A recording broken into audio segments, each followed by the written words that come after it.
तो सबसे पहले मैं श्री डॉक्टर आनंद कुमार को उनसे प्रार्थना करता हूँ कि वो अपने विचार रखें।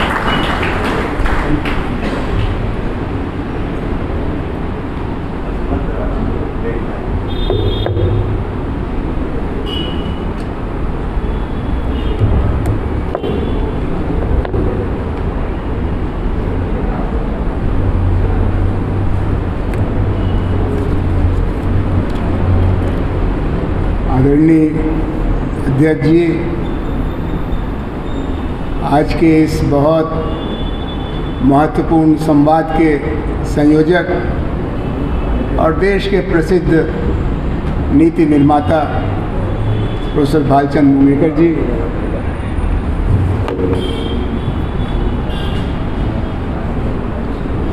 मेरी पीढ़ी के नायक और देश के समाजवादियों के अगुआ भाई डॉक्टर कुमार सप्तर्षि जी, देश में समता और लोकतंत्र की लड़ाई में अपना बहुत अलग से योगदान कर रहे हुसैन दलवाई जी, आज के संचालक नंदू जी, भाई अनिरुद्ध लिमये जी, शायद छोटा लिमये भी आया हुआ है, ग्रैंडसन मधु लिमये जी के उधर बैठे हुए हैं, आदरणीय भाइयों बहनों और साथियों, आज का दिन बम्बई के बौद्धिक समाज की तरफ से देश के एक बहुत बड़े सपूत श्री मधु लिमये की जन्म शताब्दी के सिलसिले में याद का है, चर्चा का है। जो आपने आज के लिए विषय रखा, ये मधु लिमये जी के दिल के बहुत करीब विषय था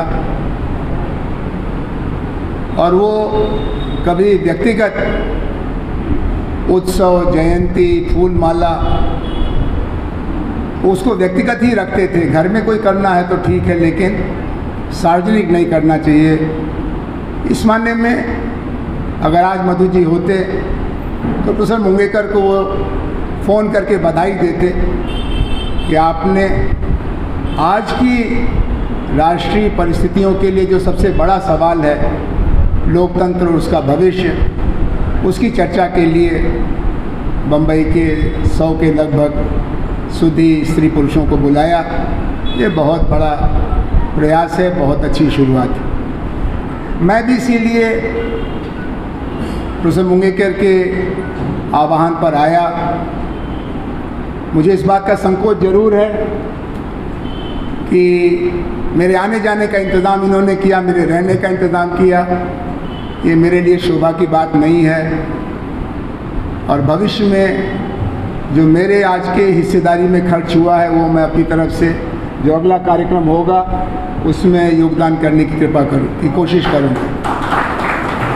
मैं आपके बीच में इसलिए खड़ा हूँ कि हम लोगों ने एक अखिल भारतीय समिति बनाई मधु जी की याद में, और उसकी तरफ से अभी 1 मई को उनकी याद में देश के 37 नए पुराने लोगों ने, डॉक्टर जी पारिक जैसे 97 बरस के समाजवादी से लेकर के 20-21 साल के नौजवानों तक ने मिलकर एक स्मारिका तैयार की है और उसका लोकार्पण किया गया। मुझे उसका संपादन करने का सौभाग्य मिला। तो इस मामले में मैंने एक छोटा कदम उठाया है और हिंदी इलाके में मधु जी की दृष्टि के प्रचार के लिए और मधु जी के मूल्यांकन से जुड़े लोगों का विचार जानने का काम शुरू कर दिया गया। हम लोगों की ये भी योजना है कि बम्बई से जो 75 साल पुराना समाजवादी पत्र निकलता है जनता, उसका भी एक विशेषांक मधु लिमये विशेषांक अंग्रेज़ी में अभी से 1 मई 2023 के बीच में निकलेगा। तो आज यहाँ जो लोग आए हुए हैं जो मधु जी के बारे में ज़्यादा निकटता से जानते हैं या कुछ लिखना चाहते हैं, कहना चाहते हैं, व्यक्ति के बारे में भी, उनके विचार के बारे में भी और उनकी दिशा के बारे में, उनका हम आह्वान करते हैं। यहाँ गुड्डी जी हैं, जनता की मैनेजिंग एडिटर, और एक बड़ा शानदार विशेषांक मधु जी की गरिमा के अनुकूल निकालने की तैयारी है। मोटे तौर पर मैं बहुत नोट्स वगैरह के साथ अपनी बात नहीं रखता हूँ। यूनिवर्सिटी में पढ़ाने का काम बहुत दिन तक किया, तैयारी करके जाता हूँ किसी कार्यक्रम में, लेकिन आज मैं श्री मधुलिमय के स्मृति में हो रहे संवाद में आया हूँ तो बहुत डिसिप्लिन के साथ आया हूँ, नोट्स बना के आया हूँ, क्योंकि मधुलिमय जी एक महान समाजवादी नेता तो थे ही, स्वतंत्रता सेनानी थे। गोवा की स्वतंत्रता के लिए उन्होंने अपनी जवानी के दिनों में 1 साल के बच्चे को चंपाताई की गोद में छोड़ के अपने को झोंक दिया था। इमरजेंसी में वो 19 महीने जेल रहे, वो तो उनकी ज़िंदगी का बहुत शानदार हिस्सा था ही। अभी बताया गया कि देश की लोकसभा में 1964 में पहुँचे और उसके बाद जिस पार्टी से पहुँचे कुल 6 सदस्य थे, लेकिन एक अकेला मधुलिमय हिमालय पहाड़ की तरह से भ्रष्टाचार के सामने खड़े हो जाते थे, गलत नीतियों की आलोचना करते थे। तो संख्या बल का महत्व नहीं था, सत्य बल का महत्व था, और उस आधार पर उन्होंने देश की संसद को देश का आईना बनाने का काम किया था। उन्होंने जो समय लगाया, लगातार वो चिंतनशील सामाजिक कार्यकर्ता थे। 2 तरह के सामाजिक कार्यकर्ता होते हैं, एक जो करियर के तौर पर राजनीति में आते हैं और बराबर सोचते रहते हैं कि कैसे मैं इसके आगे की सीढ़ी चढ़ूँ, फिर कैसे चढ़ूँ, किसका कंधा इस्तेमाल करूँ, किसकी बांग पकड़ूँ। तो वो भक्ति भाव से, भक्ति मार्ग से राजनीति करते हैं। उनका कार्यक्रमों से मतलब नहीं रहता, सिद्धांत से मतलब नहीं रहता, अपना करियर से मतलब रहता है। किसी एक की बाँह पकड़ लेते हैं भक्त राजनीतिज्ञ। दूसरे होते हैं विवेकशील। वो विवेक के आधार पर जो देश के लिए उचित है, वो चाहे मेरे लिए उचित ना हो, मेरे दल के लिए उचित ना हो, लेकिन देश के लिए जो उचित है उस रास्ते पर चलना। मधुलिमय इस दूसरी परंपरा के वाहक थे, इसलिए वो 24-25 साल की उम्र से ही लगातार लिखते भी थे और जो लिखते थे उसको जीते भी थे। कभी पूरी सूची बनाने में हम लोगों को समय लग रहा है, लेकिन 120 हिंदी, मराठी और अंग्रेजी में पुस्तिकाओं की सूची तो बन चुकी है। भाषण तो शायद उनके कई हजार में होंगे। मेरा उनका संपर्क पहली बार 1969 में हुआ, जब वो लोकसभा के शानदार सदस्य थे और हम लोग बनारस के काशी हिंदू विश्वविद्यालय में भारत पाकिस्तान महासंघ के बारे में एक सम्मेलन कर रहे थे। उसका उद्घाटन करने के लिए मधु जी दिल्ली से आए और उस विश्वविद्यालय के विद्यार्थियों में उन्होंने भारत पाकिस्तान का ही नहीं, हिंदू मुसलमान के संबंधों का भी स्थायी समाधान क्या होगा, इस पर जो भाषण दिया वो आज तक हमारे कान में गूंजता है। और हम लोग 18-19 साल के लड़के थे। उन्होंने नहीं पूछा कि हमारे आने जाने का क्या करोगे, मुझे एयरपोर्ट पर कौन लेगा, गाड़ी पर कहाँ बिठाओगे, कहाँ ठहराओगे, बस तुम लोग करना चाहते हो, मैं आ गया। तो मधुलिमय उस राजनीति के प्रतीक थे जिसका एक पाँव रेल में और एक पाँव जेल में। या तो वो संघर्ष में थे या लोगों को उद्बोधित करते हुए जागृत कर रहे थे। इसलिए वो एक मिसाल थे। जब हम लोग विद्यार्थी थे, आज से 50 साल पहले, 60 साल पहले, तो हमारी आलोचना करने वाले दलों के लोग कहते थे कि क्या समाजवाद की बात करते हो, ये इतना बड़ा सपना, सादगी का जीवन, संयम का जीवन, समाज के वंचित लोगों के लिए समर्पण का जीवन, वो कहाँ संभव है, वो गांधी के साथ ख़त्म हो गया। तुम लोग देखो वो मधुलिमय आ रहे हैं, उनका जीवन देखो, उनके जीवन में गांधी की साधना है, अंबेडकर की सुगंध है, लोहिया के सपने हैं और नई पीढ़ी में भरोसा है। तो वो इंटर कॉलेज के छात्र संघ के उद्घाटन के लिए चले जाते थे। आज किसी बड़े नेता को आप बुलाइए मधुलिमय के कद का न भी हो तो पूछेगा कितने लोग होंगे, कहाँ ठहराओगे, मीडिया का क्या इंतज़ाम है। कार्यकर्ता की पीठ टूट जाती है इन नेताओं को बुलाने में, और फिर भी नेता का मन मजबूती से लगता नहीं है, अरे लोग तो अच्छे थे ही नहीं, अखबार में तो कुछ छपा ही नहीं। तो कार्यकर्ता कसम खा लेता है कि अगली बार इनको अब नहीं बुलाना है। और मधुलिमय ऐसे नेता थे कि अगर एक बार बुलाया तो वो भूख जगा देते थे, प्यास जगा देते थे, और फिर आपस में हम लोगों की होड़ लग जाती थी कि अगली बार कब किस बहाने मधु जी को बुलाया जाए। उन्होंने अनिरुद्ध लिमये को उतना समय नहीं दिया होगा जितना उन्होंने अनाम लोगों को जो समाजवादी होने का सपना देखते थे, इसलिए उनके पास आते थे। तो उनका जो भंडारा रोड का मकान था वो एक आश्रम जैसा था, जैसे पुराने ज़माने में गुरुकुल में लोग जाते थे, दूर दूर से आते थे शंका समाधान के लिए। तो मधु जी की निजी ज़िंदगी में उनकी थी, वो बहुत अनुशासित जीवन जीते थे, लेकिन निजी ज़िंदगी में जो जिम्मेदारियां थीं उनको तो वो चंपाताई के जिम्मे रखते थे, लेकिन जो उनकी जिम्मेदारियां थी और उनके ज़माने के नेताओं की जिम्मेदारियां थी वो सब वो पूरी करते थे। इसलिए नई पीढ़ी के वो बहुत लाडले नेता थे। और खाली ज़बानी जमा खर्च नहीं था, उन्होंने 2-2 बिल पार्लियामेंट में पेश किया।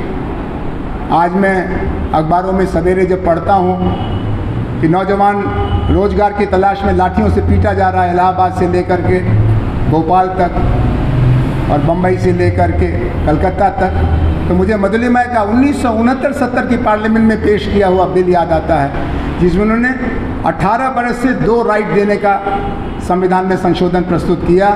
पहला राइट टू वोट और दूसरा राइट टू वर्क। अगर मधु लिमये की बात तब सुनी गई होती तो आज हिंदुस्तान की जवानी यहाँ से लेकर के दुबई और दुबई से लेकर के वॉशिंगटन तक रोजगार की तलाश में भटक नहीं रही होती, और वो अपने देश को अपना मान के चलती। और हमारी योजनाएं भी ऐसी बनती जिसमें हम कहते हैं कि अगर हमारे पास इतने करोड़ लोगों को रोजगार देने की ज़रूरत है और पैसा कम है तो कैसे इंतज़ाम करें, इस पर सोचें। अभी तो हम लोग सबको अल्लाह के भरोसे और राम के भरोसे छोड़ देते हैं, और तब अगर नौजवान अल्लाह अल्लाह करता है या राम राम करता है तो कहते हैं तो सांप्रदायिक हो गया। क्यों नहीं सांप्रदायिक हो जाएगा भाई? आपने तो उसको राष्ट्रीय बनने का मौका ही नहीं दिया, और उसको बनाने का जो रास्ता जानते थे मधु लिमये जैसे लोग, उनकी आपने सुनवाई नहीं की। मधु लिमये के लिए संतोष की बात थी कि उनके जीवन काल में ही राइट टू वोट 21 साल से घट के 18 साल हो गया। अफसोस की बात ये थी कि जब उनके दोस्तों की सरकार आई थी मोरारजी देसाई वाली, तब नहीं हुआ था, जब राजीव गांधी प्रधानमंत्री बने तब। लेकिन अच्छा काम जिसने भी किया उसकी तारीफ करनी चाहिए। इसलिए हम नौजवानों की राजनीति करने वाले तमाम असहमतियों के बावजूद कांग्रेस के उस शानदार प्रधानमंत्री राजीव गांधी को याद करते हैं कि उन्होंने एक विरोधी दल के नेता का बताया रास्ता अपनाया और देश के लोकतंत्र को बेहतर बनाने का काम किया। आज मैं मधु जी की ज़िंदगी का जो सारांश है राजनीति, और राजनीति का जो सपना था आज़ादी और लोकतंत्र, और आज़ादी और लोकतंत्र की 2 मशालों से जो अंधेरा वो दूर करना चाहते थे, पूंजीवाद का फैलाया हुआ, जातिवाद का फैलाया हुआ, मर्दवाद का फैलाया हुआ, संप्रदायवाद का फैलाया हुआ, उसके बारे में कुछ कहना चाहता हूँ। क्योंकि मधु लिमये को आज हम एक मिसाल के तौर पर ही नहीं देखते हैं, एक मशाल के तौर पर भी देखते हैं। रोशनी फैलाने वाला एक नायक, और एक सवाल के तौर पर भी देखते हैं कि मधु लिमये अपनी ज़िंदगी में भी एक सवाल थे। वो शासन के लिए सवाल थे, वो विरोधी दलों के लिए सवाल थे, वो जनता के लिए भी सवाल थे। हम लोग कभी कभी कुछ उल्टा सीधा काम करके जाते थे अपने नेताओं को मिलने, तो 2 तरह के नेताओं की प्रतिक्रिया होती थी। एक नेता तो होते थे कहते अरे बहुत कमाल कर दिया तुमने, तो उनकी टोपी उतार ली, उनके ऊपर कीचड़ फेंक दिया, खूब गाली गलौज किया, बहुत अच्छा किया, बहुत अच्छा किया। दूसरी प्रतिक्रिया एक घर के बड़े की होती थी, टीचर की होती थी, मधु लिमये की, ये आपने क्या किया? ये मुर्दाबाद के नारे का मतलब आपको मालूम है? वो आपके दुश्मन है क्या? वो दूसरी पार्टी के हैं, उनकी सरकार चल रही है, कोई आपके नेता का मुर्दाबाद लगाएगा तो आपको कैसा लगेगा? हम लोगों को लगातार सुधारते रहते थे, जैसे कोई कारीगर कच्ची मिट्टी से एक सुंदर बर्तन बनाता है, ऐसा मधु लिमये ने कुछ हजार लोगों को अनगढ़, असभ्य और बहुत ही अशालीन सार्वजनिक कार्यकर्ताओं को शालीन बनाया, सभ्य बनाया, देश का नायक बनाया। और उसमें ज़्यादातर लोग ऐसे थे जो उनसे कहीं जुड़े नहीं थे, ज़्यादातर लोग मराठी नहीं थे, ज़्यादातर लोग द्विज नहीं थे, और अधिकांश लोग तो ऐसे थे जो उनसे ट्रेनिंग लेने के बाद, जैसे स्कूल की डिग्री लेने के बाद हम टीचर को एक बार प्रणाम करते हैं फिर मुड़ के देखते नहीं हैं, वैसे फिर उनकी राजनीति में भी नहीं थे। लेकिन मधु जी को इसको अफसोस नहीं था, क्योंकि वो समाज में राजनीतिक चेतना और लोकतांत्रिक आदर्श के लिए मूलतः समर्पित थे। समाजवाद के लिए आप आ गए तो अच्छा है, नहीं भी आए तो कोई बात नहीं, कम से कम राजनीति तो कर रहे हो। लोकतंत्र के लिए तो काम कर रहे हो, चाहे कांग्रेस में हो, चाहे कम्युनिस्ट में हो, चाहे किसी और पार्टी में हो। उन्होंने तो भारतीय जनता पार्टी के लोगों को भी मौका दिया। अभी किताब मैंने पढ़ी नानाजी देशमुख की लिखी हुई, जिसमें उन्होंने लिखा कि कैसे इमरजेंसी के ज़माने में और इमरजेंसी के बाद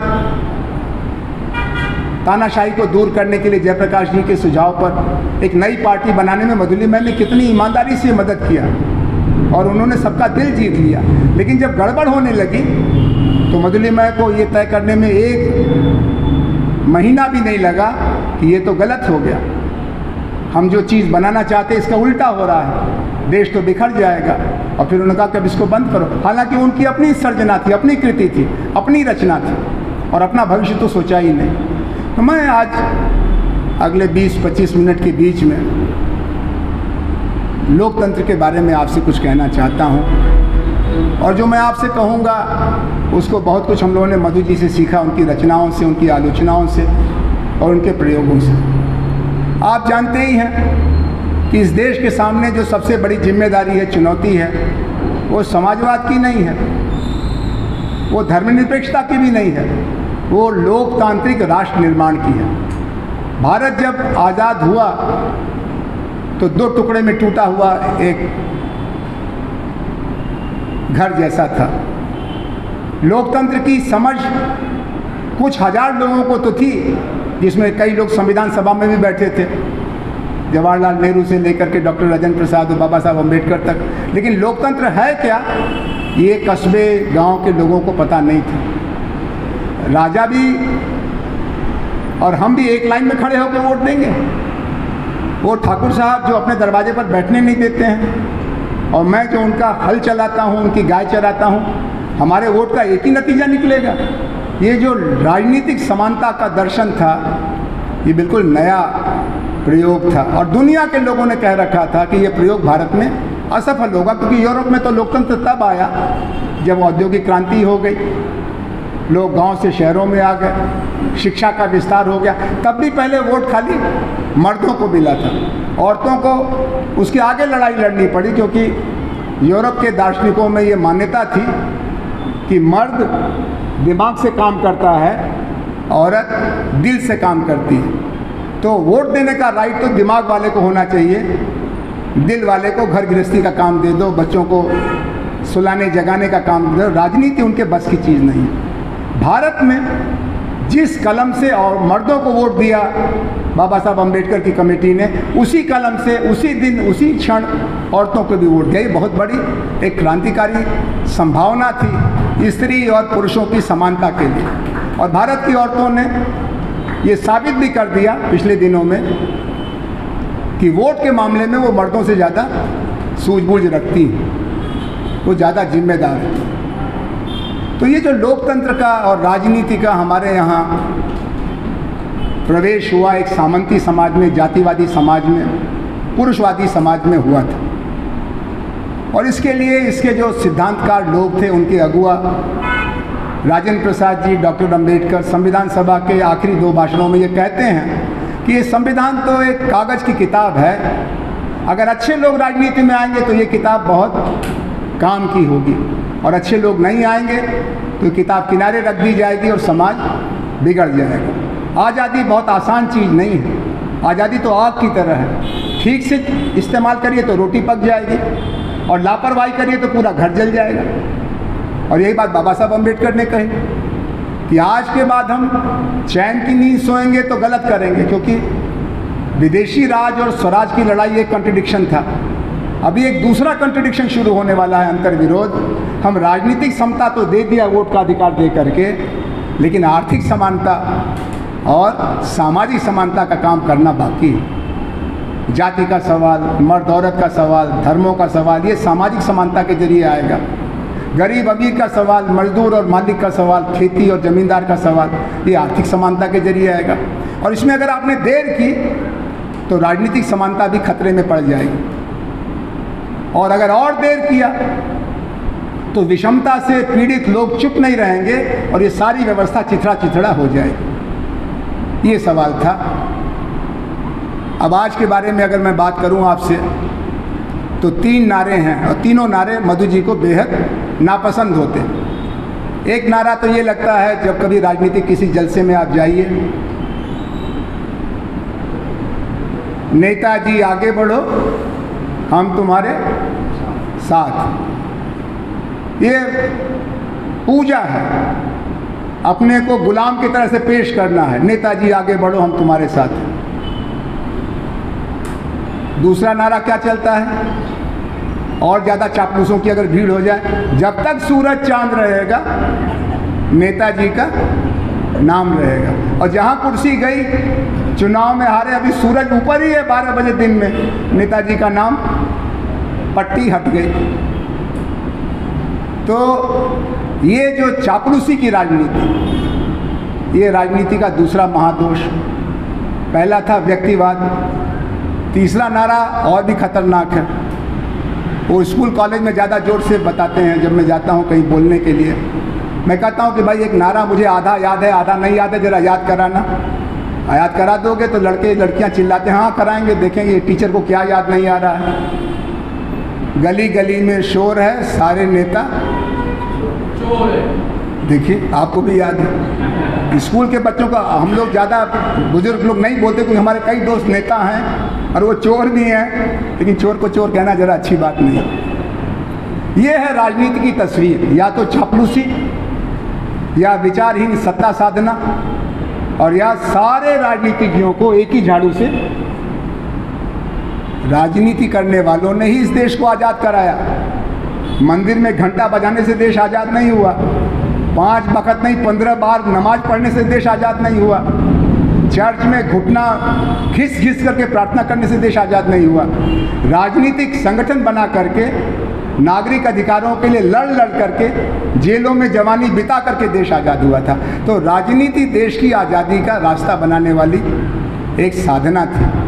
और जो बचा हुआ काम है, जिसको हम कहेंगे स्वराज यात्रा, गांव तक उसको पहुंचाना, कस्बे तक पहुंचाना, वो भी राजनीति से होगा,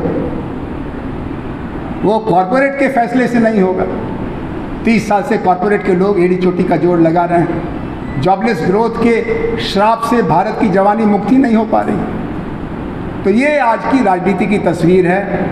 और मधुलिमय उन लोगों में से थे जो राष्ट्रीय आंदोलन की विरासत को, उसका प्रतिनिधित्व करते हुए हम सब लोगों को राजनीतिक चेतना से लैस नागरिक बनाना चाहते थे। आज की तस्वीर क्या है?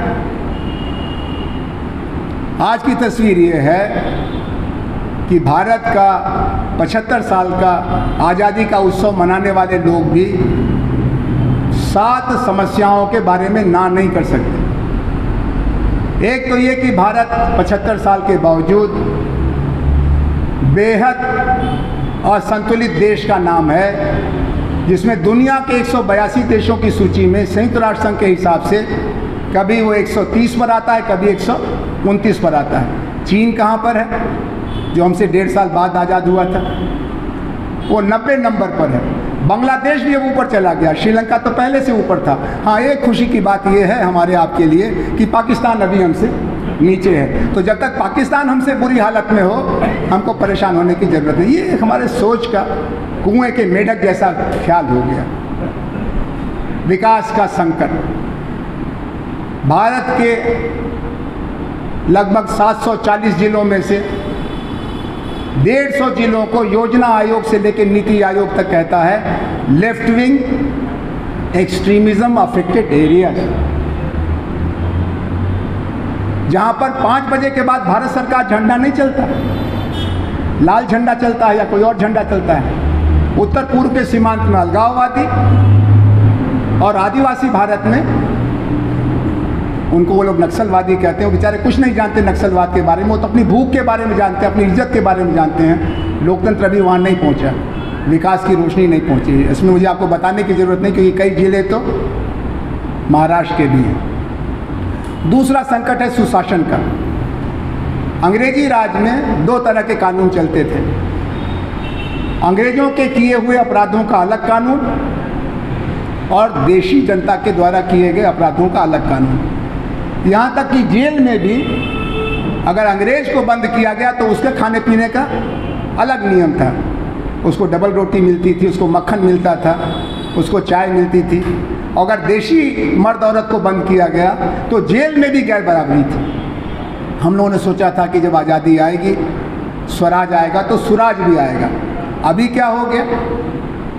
अभी सड़क से लेके जेल तक आपकी जात के आधार पर, आपके धर्म के आधार पर, आपकी आमदनी के आधार पर आपको नियम कानून मिलता है। अगर अमीर के बेटे ने रात में 12 बजे नशा करके किसी को गाड़ी चढ़ा के मार दिया तो उसको 1 बजे रात में जमानत मिल जाएगी। और अगर गरीब का बच्चा होगा, आदिवासी का बच्चा बच्ची होगा तो उसको बरसों बरस लग जाएंगे, जमानत उसकी नहीं होगी। वो लोग कहते हैं कि show me the face, I tell you the rule. तो सुराज का संकट है, उस पर रह रह करके बगावत होती है। 74 में जयप्रकाश जी की अगुवाई में बगावत हुई, फिर विश्वनाथ प्रताप की अगुवाई में बगावत हुई, पिछले दिनों फिर एक लोकपाल आंदोलन चला। लेकिन जितनी दवा करिए बीमारी उतनी बढ़ती जा रही। तीसरी समस्या हमारे सिस्टम की लेजिटिमेसी की है, इसकी वैधता की है। चुनाव हो रहे हैं, चुनाव लोग जीत भी रहे हैं, लेकिन हर चुनाव के बाद कहा जा रहा है कि ये तो कच्चा चुनाव था। जवाहरलाल जब जीतते थे, अंबेडकर और लोहिया जब हारते थे तो उनके हारने वाले भी नहीं कहते थे कि बेईमानी हुई, और जीतने वाले भी नहीं कहते थे कि हारने वाला गलत था। मौका था, ऐसा लोगों का मूड बना कि किसी को वोट कम मिला, किसी को ज़्यादा मिला। आज ईवीएम मशीन से लेकर के मनी और मीडिया पावर की बात होती है। तो चुनाव के नियमों का इतना बुरा हाल कर दिया गया है कि जीतने वाले को जीतने का मज़ा नहीं आता और हारने वाला कभी इसको मानने को तैयार नहीं होता कि हमको सचमुच जनता ने रिजेक्ट किया। वो कहते हैं कि ये तरीका ऐसा अपनाया इन्होंने, ऐसा खेल कर दिया। वो बंगाल के चुनाव में तो कहा ही खेला हो बे, खेला हो बे। वैधता का संकट चुनाव के नियमों को लेकर। चौथा संकट है डेमोक्रेसी का। भारतीय समाज में लोकतंत्र की शुरुआत कहाँ से हुई? मंदिर से हुई? नहीं। मस्जिद से हुई? वहाँ से भी नहीं हुई। गांव से हुई? शहर से हुई? जी नहीं। ये राजनीतिक आंदोलनों से डेमोक्रेसी की शुरुआत हुई। पार्टियों के अंदर पहले डेमोक्रेसी लाई गई। आज डेमोक्रेसी सबसे ज़्यादा खतरे में कहाँ है? पॉलिटिकल पार्टियों के अंदर है। एक किताब अभी आई है कंचन चंद्रा नाम के पत्रकार की, उन्होंने 45 राजनीतिक दलों का अध्ययन किया है और उन्होंने लिखा कि 45 में से 43 दल, बड़े छोटे सभी असरदार दल, ज़्यादातर प्राइवेट कॉरपोरेट कंपनी की तरह चल रहे हैं। परिवारवाद। पार्टियों में जब अंदरूनी जनतंत्र नहीं है तो समाज में कैसे फैलेगा? न खाता न बही, जो नेताजी कहें वही सही। ये शुरू हुआ इंदिरा गांधी के ज़माने से। इंदिरा जी तो 77 के चुनाव के हार के सबक से सुधर गई, लेकिन बाकी सब लोग बिगड़ गए। और लोकतंत्र की पराजय पार्टियों से शुरू होकर के विश्वविद्यालयों तक चली गई। डॉक्टर साहब वाइस चांसलर रहे हैं, मुझे देश के 12 विश्वविद्यालयों में पढ़ाने का मौका मिला। 2 विश्वविद्यालयों के छात्र संघों और फिर अध्यापक संघों का कार्यकर्ता रहा मैं। हमारे साथ के लोग भारत के विदेश मंत्री, वित्त मंत्री, मुख्यमंत्री बने। आज भी कुछ लोग हैं। उनको ट्रेनिंग कहाँ से मिली? स्कूल कॉलेज से। डिबेटिंग की ट्रेनिंग, चुनाव लड़ने की ट्रेनिंग, हारने की ट्रेनिंग, जीतने की ट्रेनिंग। आज भारत के अधिकांश राज्यों में छात्र संघों को बंद कर दिया। ये सही है कि छात्र संघों में कभी कभी गुंडे भी जीत गए, तो कभी कभी तो पॉलिटिकल पार्टी के टिकट पर भी गुंडे जीत जाते हैं, बल्कि अक्सर जीत जाते हैं। सीधा वाला उम्मीदवार तो हार भी जाएगा, गुंडा कभी नहीं हारेगा। उत्तर प्रदेश में तो एक गुंडा ऐसा है जिसको बारी बारी से सभी ने अपना टिकट दिया और हर एक के टिकट पर वो जीता, आजमगढ़ से। पहले सपा ने टिकट दिया, जीत गया, फिर गुंडागर्दी किया तो निकाल दिया, तो बसपा ने कहा घर आ जाओ आ जाओ। फिर बसपा ने टिकट दिया, फिर जीता, फिर दलितों पर अत्याचार करने लगा तो मायावती ने अपने चेंबर में बुला के उसको गिरफ्तार कराया, तो निकाल दिया बसपा से। तो बीजेपी ने कहा अरे तुम कहाँ घूम रहे, इधर आओ, तुम तो हमारे मेहमान हो। बीजेपी से टिकट मिला, फिर जीत गए। ऐसा हमारे लोकतंत्र का पार्टियों के अंदर, समाज के अंदर स्थान बन गया है। ट्रेनिंग सिस्टम पूरा खत्म हो गया। पांचवी समस्या है राष्ट्र निर्माण की। अभी मैंने कहा राष्ट्र निर्माण ना, नेशन बिल्डिंग, तो आप में से कुछ लोगों के मन में कमल का फूल खिल गया होगा या केसरिया झंडा लहराने लगा होगा। बाबा, राष्ट्र निर्माण किसी पार्टी की, किसी धर्म की, किसी सूबे की ठेकेदारी थोड़ी है। Nation building is the idea of promoting we feeling, brotherhood and sisterhood, beyond caste, beyond gender, beyond religions, beyond languages. ये सबको मिलकर करना है। मीडिया को करना है, स्कूल को करना है। इंग्लैंड के बारे में कहते थे, फ्रांस के बारे में, कि they came from different villages and they went out as patriots. आते तो लोग अपने अपने घरों से, गांव से आते थे, लेकिन स्कूल कॉलेज में, सेना में वो एक राष्ट्र के नागरिक बन के निकलते थे। आज नेशन बिल्डिंग का काम कहाँ हो रहा है? मीडिया में हो रहा है, पॉलिटिकल पार्टीज में हो रहा है। बच्चा यूनिवर्सिटी कॉलेज तो स्कूल का बच्चा अंग्रेजी के डर से, और उसके ऊपर वाला बच्चा कंप्यूटर मैनेजमेंट, उन्हीं की पढ़ाई के किताबों की बोझ में दबा हुआ। उसको देश के बारे में, दुनिया के बारे में, राष्ट्र निर्माण की चुनौतियों के बारे में कोई खास जानकारी नहीं। और राजनीति करने वालों का तो लक्ष्य स्पष्ट है, या तो हमको इसमें वोट मिले और नहीं तो नोट मिले। जहाँ ना वोट है ना नोट है, वहाँ हमको नहीं जाना। तो अगर हमारी पार्टी को नॉर्थ ईस्ट में वोट नोट नहीं मिलना है, कश्मीर में वोट नोट नहीं मिलना है, हम क्यों जाएंगे वहाँ? और ज़्यादातर राजनीति क्षेत्रीय दलों के हाथ में चली गई। जो राष्ट्रीय दल हैं वो तो क्षेत्रीय दलों से भी ज़्यादा गए गुजरे हो गए। नेशन बिल्डिंग बहुत बड़ी समस्या है, और जाने अनजाने एक पॉलिटिकल पार्टी ने उसको अपना मोनोपोलाइज कर लिया, और वो भी कितना करते हैं आप उनकी नीतियों से देख सकते हैं। छठी समस्या है नागरिकता निर्माण की, citizenship building. We are not yet citizens. हम लोग अंग्रेजों के सब्जेक्ट थे, उनके हम लोग बाशिंदे थे। We were a subject country.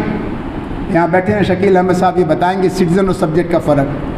Citizen के नाते हमको कुछ फंडामेंटल राइट्स मिले, कुछ जिम्मेदारियाँ मिली, लेकिन नागरिकता का बोध हमको नहीं हो पाता। घर के अंदर जब रहते हैं तो हम एक परिवार के हैं, पास पड़ोस में हम चाहें चाहे ना कहें हमारी धर्म और जाति को लेकर के हमारा नाम लोग बुलाते हैं, और उससे ऊपर गए तो भाषा को लेकर के, आप कहाँ के हैं? अरे भाई हम बम्बई के नहीं, आप कहाँ के हैं? ओ हम बिहार से आए हैं। और आप? हम आंध्रा के हैं। रहते हैं 20 साल 30 साल से बम्बई में, यहीं के रोजी रोटी, लेकिन कहते हैं हम आंध्रा के हैं, बिहार। क्योंकि भाषा का भेद है। यही दिल्ली में है। दिल्ली में तो और बुरा हाल है।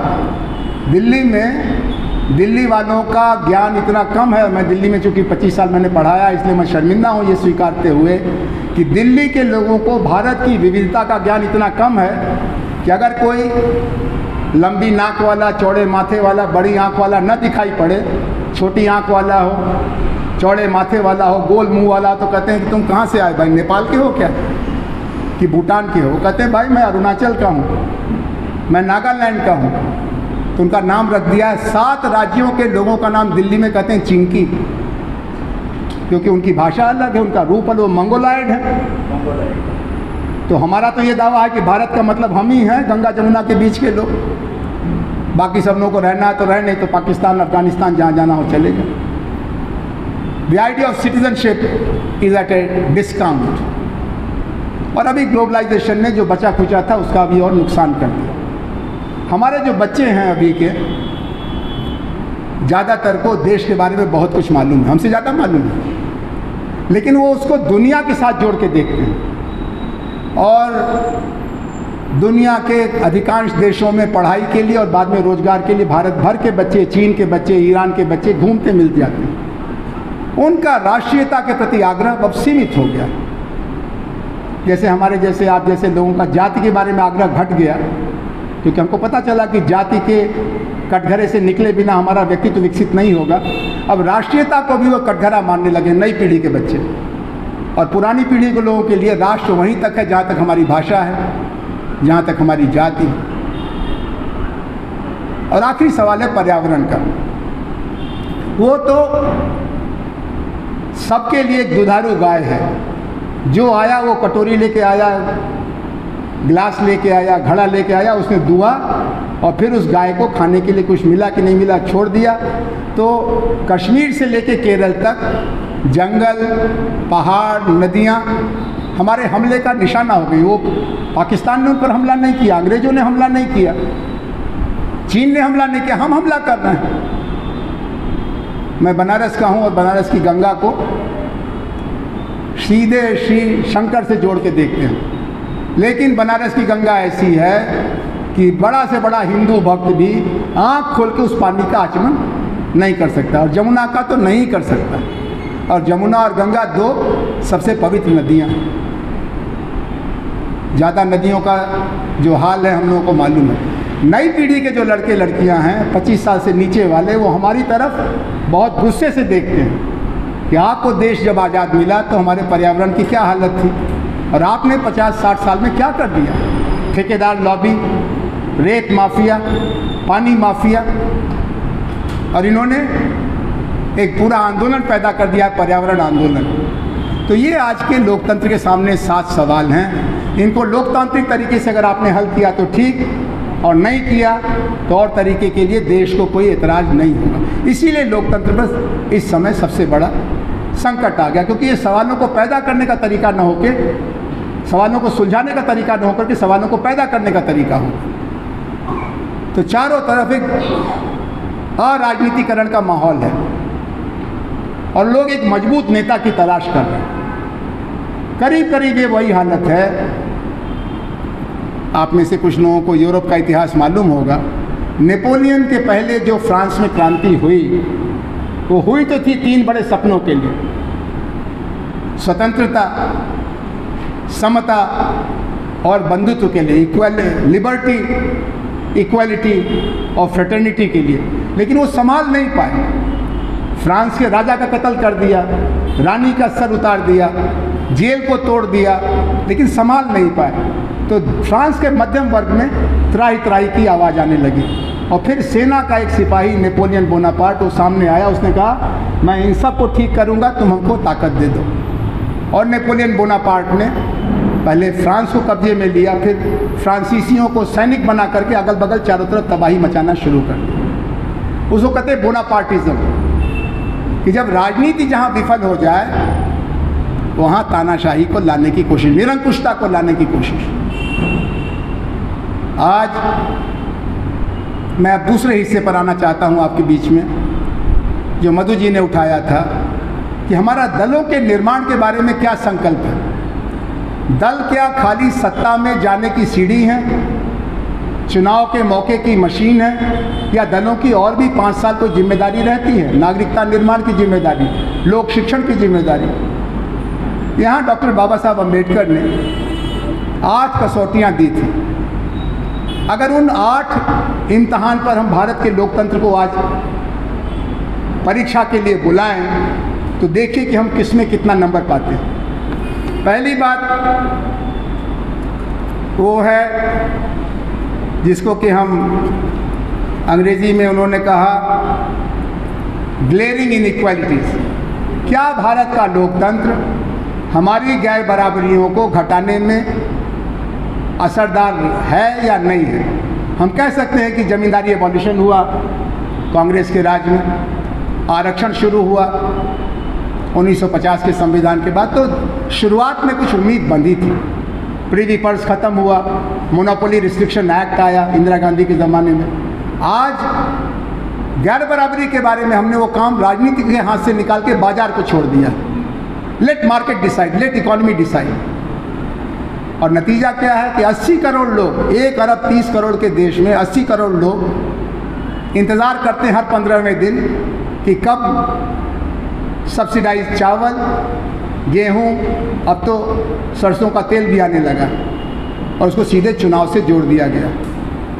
उड़ीसा में एक पार्टी है जिसका कि कोई सिद्धांत नहीं है, कोई कार्यक्रम नहीं है। वो एक पोस्टर लगाते हैं पुराने नेता बीजू पटनायक का, जो अपने ज़िंदगी में चुनाव ज़्यादा नहीं जीते थे, और उनका लड़का 5वीं बार चीफ मिनिस्टर हुआ है। क्यों? क्योंकि हाईली सब्सिडाइज फूड, हर गरीब के घर पहुंच जाता है, डिलीवरी मैकेनिज्म ठीक है। बाबा साहब अम्बेडकर ने कहा था कि लोकतंत्र का मतलब बदलता रहेगा, उसका पर्पस बदलता रहेगा। देखो कि तुम्हारे देश में लोकतंत्र क्या कर रहा है। हमारा देश विषमताओं का दलदल है, क्या लोकतंत्र विषमताओं को घटा रहा है या बढ़ा रहा है। दूसरी कसौटी उन्होंने कही स्ट्रांग अपोजिशन। हमारे दोस्त मुंगेकर साहब कल से हमारी क्लास ले रहे हैं भारत की राजनीति के बारे में और बता रहे हैं कि हमारे दलों का क्या हाल है। मैं चुपचाप एक विद्यार्थी की तरह से, फेल विद्यार्थी की तरह सुन रहा हूँ, क्योंकि हमने भी एक पार्टी बनाने का काम किया था। वो पार्टी जीत भी गई। अक्सर पार्टियां बनाइए तो वोट मिलता नहीं है, बिखर जाती है। वो पार्टी जीती, एक बार नहीं जीती, 3 बार जीती। और दूर अरुणाचल में या गोवा में नहीं जीती, दिल्ली में जीती, नाक के नीचे, शेर के गांव के नाक के नीचे आम आदमी पार्टी। लेकिन जब वो जीत गई तो वो पुरानी खराब पार्टियों से ज़्यादा खराब हो गई। फिर हम लोगों से कहा कि तुम लोग बहुत सिद्धांतवादी हो, हमारे अंगने में तुम्हारा क्या काम है, सत्ता आ गई या तुम बाहर जाओ। तो आम आदमी पार्टी का मैं प्रयोग आपको बता रहा था। बाकी पार्टियां भी हमारे कई दोस्त चला रहे हैं, उनमें से कई मधु जी के शिष्य भी हैं, खासतौर पर उत्तर प्रदेश और बिहार में। उन पार्टियों को वोट भी मिलता है, लेकिन उन पार्टियों की हरकतें, उन पार्टियों का योगदान लोकतंत्र के बनाने में, जब पार्टी में ही लोकतंत्र नहीं है तो देश में कहाँ से लोकतंत्र लाएंगे। तो ये जो दूसरी कसौटी डॉक्टर अंबेडकर की है, स्ट्रांग अपोजिशन।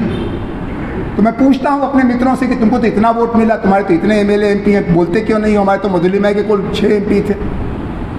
तो कहते हैं मधुलिमय की दुम कहीं दबी नहीं थी, हमारे नेताओं की दुम ईडी में दबी हुई है, सीबीआई में दबी हुई है। जितना उनके 10 खानदान ने नहीं कमाया था, उन्होंने एक बार में कमा के लूट के रख लिया है। और इतना लूटा है कि न छिपाते बन रहा है और न दिखाते बन रहा है। तो आज हिंदुस्तान की अपोजिशन की पॉलिटिक्स पैरालाइज्ड अगर है तो जनता की वजह से नहीं। जनता तो वोट दे रही है, जनता तो उनके बुलाने पर कार्यक्रमों में आ रही है, उनका अपना नैतिक बल नहीं है।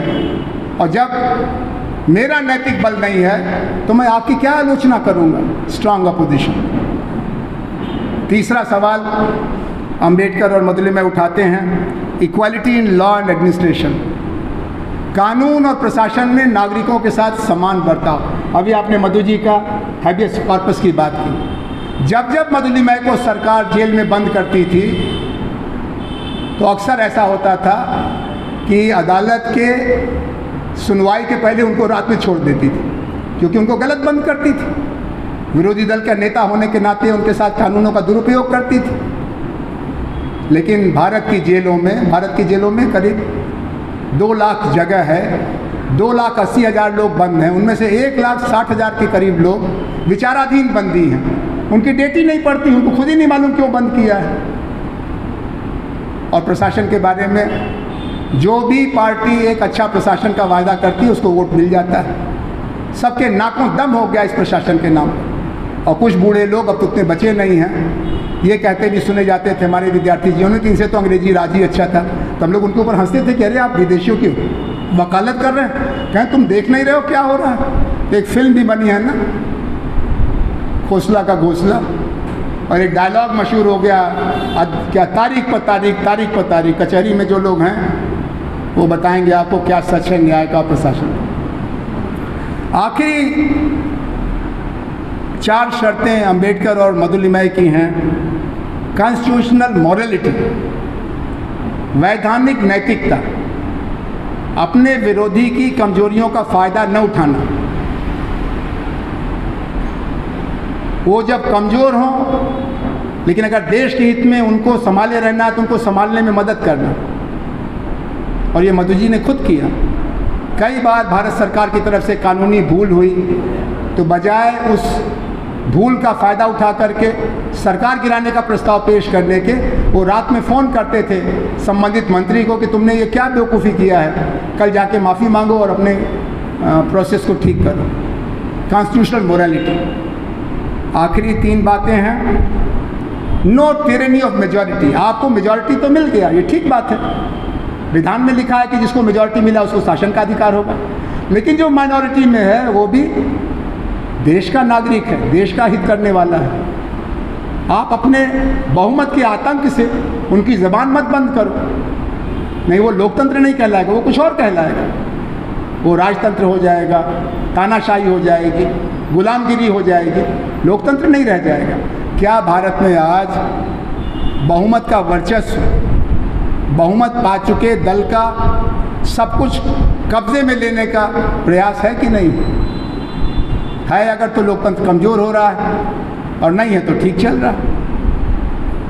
आखिरी दो बात जिस पर मधु जी ने बार बार लिखा, moral order in the society. सरकार ठीक से चले भी, लेकिन समाज का क्या हाल है? समाज में नैतिकता की कितनी गहराई है? क्या हम हर कोई कानून को थोड़ा सा टेढ़ा करके अपने हक को, अपनी सुविधा को बढ़ाने की बीमारी से परेशान तो नहीं हो गए? अभी पिछले दिनों एक देश के प्रधानमंत्री के ऊपर कुछ नियमों के उल्लंघन का पुलिस ने जुर्माना किया। वो देश का नाम नहीं बताऊंगा मैं, आपको मालूम भी होगा। प्रधानमंत्री पर जुर्माना किया। हमारे देश में आपकी हिम्मत है कि किसी एमएलए पर भी जुर्माना करिए, वो फीता उतार देंगे, ट्रांसफ़र करा देंगे, सस्पेंड करा देंगे। मॉरल ऑर्डर द सोसाइटी, कोई अगर देख नहीं रहा है तो नियमों को तोड़ना। एक पूरी बिरादरी है ना चार्टर्ड अकाउंटेंट की, कि अपनी आमदनी में से कितना कम टैक्स हम सरकार को दें। तो हम लोग तो मास्टर लोग हैं मंगेकर जी, हमारा तो सैलरी से ही डिडक्शन हो जाता है 30%, आपका भी हो जाता होगा, विधायकों का। लेकिन ये जो बड़े बड़े कॉरपोरेट हैं जिनका 28 तल्ले 30 तल्ले का मकान है, उनके मकान के पीछे जो पूंजी है वो ईमानदारी से जितनी कमाई उससे ज़्यादा बेईमानी से, टैक्स चोरी से, इसको ब्लैक इकॉनमी कहते हैं। मॉरल ऑर्डर सोसाइटी, अधिकार तो कानून ने दिया वंचितों को, हमने उसका क्या किया? और आखिरी कसौटी जहाँ मैं अपनी बात को समेटना चाहूँगा, पब्लिक अवेयरनेस, पब्लिक कॉन्शियस। लोकमत का क्या हाल है? गंगा गए गंगादास, जमुना गए जमुनादास। या हमारे अंदर ये क्षमता बची हुई है कि अगर राजा नंगा है तो हम कहें कि राजा नंगा है। उस बच्चे ने कहा था, बाकी लोग तो चुप थे, लेकिन वो मोनार्की थी। अब तो लोकतंत्र है ना, क्यों नहीं संपादक के नाम चिट्ठी लिख सकते? इसलिए नहीं लिख सकते कि चिट्ठी तो लिख दिया, सवेरे आपने फ़ोन भी हमको किया कि आनंद कुमार जी बहुत अच्छी चिट्ठी का बधाई, रात में जो 12 बजे पुलिस वाला पकड़ने आएगा तब क्या होगा? अब तो हम लोग शकील भाई को खोजेंगे कि हमारी जमानत करा। पब्लिक कॉन्शियस, लोक चेतना। और ये बात कही गई बार बार दार्शनिकों द्वारा कि vigilance is the price of liberty. अगर आपको अपनी आज़ादी की रक्षा करनी है तो जैसे घर को आप रक्षा करते हैं, रात में सोने के पहले ताला बंद करते हैं, खिड़की बंद करते हैं, दरवाज़ा बंद करते हैं कि रात में सांप ना आ जाए, चोर ना आ जाए, डाकू ना आ जाए, ऐसा ही लोकतंत्र को बचाने के लिए करने की जरूरत है। मैं ये समझता हूँ कि मधुलिमय जैसे लोगों ने एक मिसाल इस बात की बनाई है कि लोकतंत्र को बचाने के लिए भीड़ की ज़रूरत नहीं है, हर चुनाव जीतने की भी ज़रूरत नहीं है, लाखों लाख मेंबर वाली पार्टी की भी ज़रूरत नहीं है, चरित्रवान समाज सेवकों, देशभक्त राजनीतिज्ञों की ज़रूरत है। और वो थोड़े भी होंगे। इस कमरे में मान लीजिए रोशनी चली जाए, अभी मैं समझता हूँ कि 30-32 ये ट्यूब जल रही है, 30 के करीब ट्यूब होगा, मान लीजिए 30 ट्यूब खराब हो जाए, लेकिन एक मोमबत्ती कोई ला करके प्रोफेसर मंगेकर के सामने रख दे, सबको वहाँ तक दिखाई पड़ेगा कि रोशनी यहाँ पर। ऐसी भूमिका होती है नैतिक नागरिक की, नैतिक राजनीतिक कार्यकर्ता की। हम लोग ये कहते हैं कि हमसे क्या होगा, हम तो बड़े अकेले हैं। तो मधुलिमय की ज़िंदगी का एक पन्ना मैं आपके सामने रखता हूँ। इमरजेंसी लगी हुई थी, 1 लाख से ऊपर जेल में बंद थे, जयप्रकाश नारायण जैसा दिग्गज भी जेल में बंद था, छूटने की कोई गुंजाइश नहीं थी। उसी समय लोकसभा की मियाद बढ़ा दी सरकार ने। उस समय भी लोकसभा में 542 मेंबर होते थे, आजकल 543 हैं। 542 मेंबर में से ज़्यादातर चुप रहे, क्योंकि ज़्यादातर सरकारी पार्टी के थे। जो जेलों में थे विपक्षी दलों को, उन्होंने कहा कम से कम एमपी होने के नाते कुछ हमको वीआईपी ट्रीटमेंट है, तो क्यों झंझट में पड़े। एक एमपी खड़ा हुआ मधुलिमय नाम का, उसने चिट्ठी लिखी कि हमारी सदस्यता की मियाद अमुक तारीख को ख़त्म, उसके बाद मैं अपने को लोकसभा का सदस्य नहीं मानता, और आपने ये जो गैरकानूनी कदम उठाया इसका मैं भी विरोध करता हूँ। और मधुलिमय का एक शिष्यवत पुत्रवत एक और कार्यकर्ता था शरद यादव, कुल 2 MP थे 542 नेताओं में, लेकिन उन 2 लोगों ने इतिहास में मिसाल बना दी। तो कभी कभी कम लोग भी अच्छा काम कर सकते हैं। सवाल कसौटी का है, हमारी कसौटी क्या है? मधुलिमय की ज़िंदगी में कसौटी आज़ादी थी, क्योंकि जवानी के दिनों में उन्होंने जेल काटी थी 6 बरस 1939 और 46 के बीच में, अंदर बाहर 6 बरस की जवानी के दिन, जब स्कूल का समय, कॉलेज का समय, करियर का समय। फिर शादी हो गई, परिवार बना, प्रकृति ने एक शिशु भी भेंट में दिया। तब तक गोवा की पुकार आ गई। गोवा के लोग 500 बरस से गुलाम थे। मधुलिमय कोंकणी नहीं थे, मधुलिमय गोवा के भी नहीं थे, लेकिन वो भारत के देशभक्त थे। उनका बाकी भारत आज़ाद हो गया तो गोवा तो भारत का हिस्सा है। पुर्तगालियों भारत छोड़ो, चंपाताई की गोद में 1 साल के बच्चे को सौंप के, न चंपाताई के पास नौकरी, न मधु जी के भाइयों के पास नौकरी, न परिवार की आमदनी का कोई ठिकाना, लेकिन देश की पुकार, गोवा की आज़ादी का सवाल, वो जेल चले गए। और ये थोड़े से लोग थे, उसमें और दलों के भी लोग थे, कांग्रेस के भी थे, प्रजा सोशलिस्ट पार्टी के NG गोरे थे, जगन्नाथ राव जोशी जनसंघ के थे, कम्युनिस्ट पार्टी के राजाराम पाटिल थे। इन थोड़े से लोग थे। आज जब गोवा अपनी आज़ादी का 75 साल मना रहा है, उन सबको बड़े आदर से याद कर रहा हूँ। तो ये भी याद रखिए कि अगर हमने सही कदम उठाया तो वक्ती तौर पर तो परेशानी होगी, लेकिन इतिहास में आपकी जगह बनेगी, हमारी जगह बनेगी। मैं आज की इस शाम को भारतीय लोकतंत्र की चुनौतियों के संदर्भ में उसको बनाने वालों में से एक महानायक मधुलिमय को समर्पित करता हूँ। और मैं आपसे ये कहना चाहता हूँ कि ये 4 सवाल तो बहुत गैर जरूरी सवाल हैं भारत के लोकतंत्र की परीक्षा के संबंध में। एक सवाल तो यही है ना कि 2024 में क्या होगा।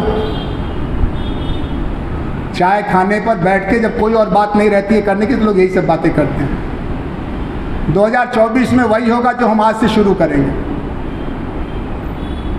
और अगर हम नहीं भी चाहेंगे तो परिवर्तन होगा। इमरजेंसी लगी थी, वोट हुआ, आंध्र प्रदेश में कुल 1 सीट संजीव रेड्डी की जीती जनता पार्टी, बाकी सारी सीटें इंदिरा जी की पार्टी को मिली। लेकिन बाकी देश ने कहा कि नहीं, इमरजेंसी गलत है, हटाओ, ये नसबंदी की सरकार है, ये गरीबों की झोपड़ी उजाड़ने की सरकार है। तो देश की सरकार बदल गई। तो 2024 के बारे में ज़्यादा चर्चा करने से कुछ बनने बिगड़ने वाला नहीं। दूसरा सवाल होता है कि कांग्रेस क्या अल्टरनेटिव बना पाएगी। अरे भाई, कांग्रेस अल्टरनेटिव बनाने की कोई अकेली मोनोपोली कंपनी है कि अगर कांग्रेस नहीं करेगी तो देश लाचार हो जाएगा। विश्वनाथ प्रताप सिंह के सामने यही सवाल पूछा गया कि इसके पास तो 5 वोट नहीं है, इसके जात वाले भी इसको वोट नहीं देंगे, ये क्या चुनौती देगा कांग्रेस को। लेकिन धीरे धीरे माहौल बदलता चला गया और सब बदल गया। जयप्रकाश का तो उससे भी बुरा हाल था, उनके पास तो कोई औजार ही नहीं था। जितनी पार्टियों के नेता बंद किए गए थे, सब सरकार से समझौता करने की कोशिश कर रहे थे, RSS समेत, लेकिन बदल गया। तो कांग्रेस के बारे में ज़्यादा परेशान होने की ज़रूरत नहीं। हाँ, कांग्रेस को परेशान होने की ज़रूरत जरूर है, क्योंकि उसके सामने एक मौका है अपने पुनर्जीवन का या इतिहास के कूड़ेदान में जाने का। उत्तर प्रदेश में तो कांग्रेस को जनता ने, जवाहरलाल का उत्तर प्रदेश, इंदिरा गांधी का उत्तर प्रदेश, राजीव गांधी का उत्तर प्रदेश, 1 सीट मिली है, 1 सीट। तो उत्तर प्रदेश वालों ने तो राइट ऑफ कर दिया। लेकिन मान के चलिए कि उत्तर प्रदेश वाले अक्सर सही फैसला नहीं करते, नहीं तो 2-2 बार मेरे शहर बनारस से नरेंद्र मोदी लोकसभा में नहीं आते। बाकी देश कुछ सुधर जाए या कांग्रेस सुधर जाए तो जरूरी है। एक तीसरा सवाल उठता है कि क्या ये हिंदू राष्ट्र होके रहेगा। ये सवाल तो हमारी नादानी का सबूत है। जिस पार्टी के हाथ में सरकार है वो तो मुसलमानों को MLA का उम्मीदवार भी नहीं बनाती है। अब क्या बचा है भाई। ये सवाल भी बेमानी है। जो सत्ता में होता है वो अपना विमर्श चलाता है, उसका एक डिस्कोर्स ऑफ पावर होता है। इसीलिए आजकल मजाक में लोग व्हाट्सएप पर लिखते रहते हैं और वोट दबाओ और कमल को वोट दबाओ। जब लड़के पीट के आते हैं तो चिल्लाते हैं कि हमारी मदद करो, तो कुछ लोग बुद्धिजीवी कहते हैं कि नहीं नहीं जाओ, पहले एक बार और वोट दे करके आओ कमल को। जब उनका बहुमत है, जो हिंदुत्व के सिद्धांत को चलाने के लिए जिद पर हैं, तो उनका सिद्धांत चलेगा। अब हमारी जिम्मेदारी है कि हम अपने निजी जीवन में, सार्वजनिक जीवन में उसका खंडन करें। और आखिरी सवाल ये उठता है लोकतंत्र को लेकर के कि हमारे लोकतंत्र का भविष्य क्या है। आप जानते हैं कि ये चालाक लोग हैं। चालाक तो हर नेता होता है, अगर चालाक न हो तो राजनीति कर नहीं सकता। तो वो कभी खुल करके लोकतंत्र के खिलाफ कुछ नहीं करेंगे, लेकिन ऐसे ऐसे काम करते चलेंगे। अभी लखनऊ में एक विश्वविद्यालय में एक अध्यापक है, उसको टेलीविज़न प्रोग्राम में बुलाया गया, जैसे हम सबको बुलाते हैं। चर्चा हुई काशी विश्वनाथ के मंदिर को लेकर के। उस अध्यापक ने आज से 70 साल पहले मर चुके पट्टाभी सीतारामैया की किताब है, जिसमें बनारस के शिव मंदिर के विनाश के पीछे औरंगजेब ने जो आदेश दिया था उसका एक कारण बताया था। वो मंदिर के पुजारियों द्वारा कश्मीर के राज परिवार की किसी स्त्री के साथ दुराचरण की घटना थी। वो सही थी कि गलत थी, इसकी कोई जिम्मेदारी उस शिक्षक की नहीं थी। उसने खाली टेलीविज़न में पट्टाभी सीतारामैया की किताब का जिक्र किया एक स्कॉलर होने के नाते। दूसरे दिन उसको क्लास में से बाहर निकाला गया और कहा गया कि देश के गद्दारों को गोली मारो वगैरह वगैरह। कुछ बाहर के लोग आए, कुछ अंदर के। वो टीचर प्रॉक्टर ऑफिस में बैठा रहा, किसी तरह से बात बीच बचाव हुआ, घर गया। शाम तक यूनिवर्सिटी ने उसी के खिलाफ FIR डाल दिया। अब जब हम सब लोग चारों तरफ से बोलने लगे तो कुलपति ने बुला के कहा कि इसको बीच बचाव कर लो, लेकिन उत्तर प्रदेश की सरकार ने उसका FIR नहीं लिखा। और आप पूछ रहे हैं कि लोकतंत्र का क्या हाल है भारत में। बहुत बुरा हाल है, बहुत खतरनाक है। लेकिन ये पहले से दीवालों पर लिखा हुआ था। गुजरात से ये कहानी चली आ रही थी। आप अगर आज सो के उठे हैं तो ये आपकी सब परेशानी है, सरकार चलाने वालों की परेशानी नहीं है। मैं मुंगनेकर जी के बहाने, जो प्रोफेसर मुंगनेकर ने संकल्प किया और 8 चर्चाएं कर चुके हैं, आपसे कहना चाहता हूं कि देश के एक सपूत मधुलिमा की ये शताब्दी वर्ष है। उनके विचारों का एक खजाना हमारे सामने है। वो वैचारिक कट्टरता की बीमारी से शिकार नहीं थे। उन्होंने अपनी कई राय जो समाजवादियों की शुरू में थी, बाद में परिवर्तित की। वो देश काल पात्र के हिसाब से चिंतन करने वाले राजनेता थे, राष्ट्रीय नेता थे। उनकी कहानी कोई फूलों के सेज की कहानी नहीं थी। वो चुनाव 7 बार लड़े, 7 बार में से 3 बार हारे। 2 बार तो बम्बई वालों ने इतिहास बना दिया उनको हराने का। तो ये अनिरुद्ध लिमय ने लिखा, हम लोगों की लिखने की हिम्मत तो नहीं थी। इन अनिरुद्ध लिमय ने लिखा कि मधु जी की बम्बई के वोटरों के बारे में राय कोई बहुत अच्छी नहीं थी, जैसे हमारी भी नहीं अच्छी। क्योंकि भाई अम्बेडकर को चुनना था और किसी और को चुनना था, तो आपके सामने तो एक इतिहास पुरुष खड़ा था ना। लेकिन फिर हमारी राय बनारस वालों के बारे में भी अच्छी नहीं, क्योंकि लोहिया को चुनना था और किसी और को चुनना था, उन्होंने लोहिया को हरा दिया। तो कभी कभी लोकतंत्र की महिमा लोकतंत्र की असफलता में भी है, हमारी बेवकूफ़ियों में भी है, फिर उसमें हम लोग हंस सकते हैं। मैं मधुलिमा के जीवन को एक आदर्श, एक सपना, एक सिद्धांत और एक उठ रहे समाज की सेवा में लगे हुए व्यक्ति की कहानी मानता हूँ। जितनी बार उनकी चर्चा की जाएगी हमको उससे प्रेरणा मिलेगी, और उससे ज़्यादा चर्चा हमारे लिए ज़रूरी है आज की परिस्थितियों के बारे में, क्योंकि इतिहास में जो हुआ उसको वर्तमान से जोड़े बिना भविष्य पर कोई असर नहीं पड़ेगा। आप सबको बहुत धन्यवाद।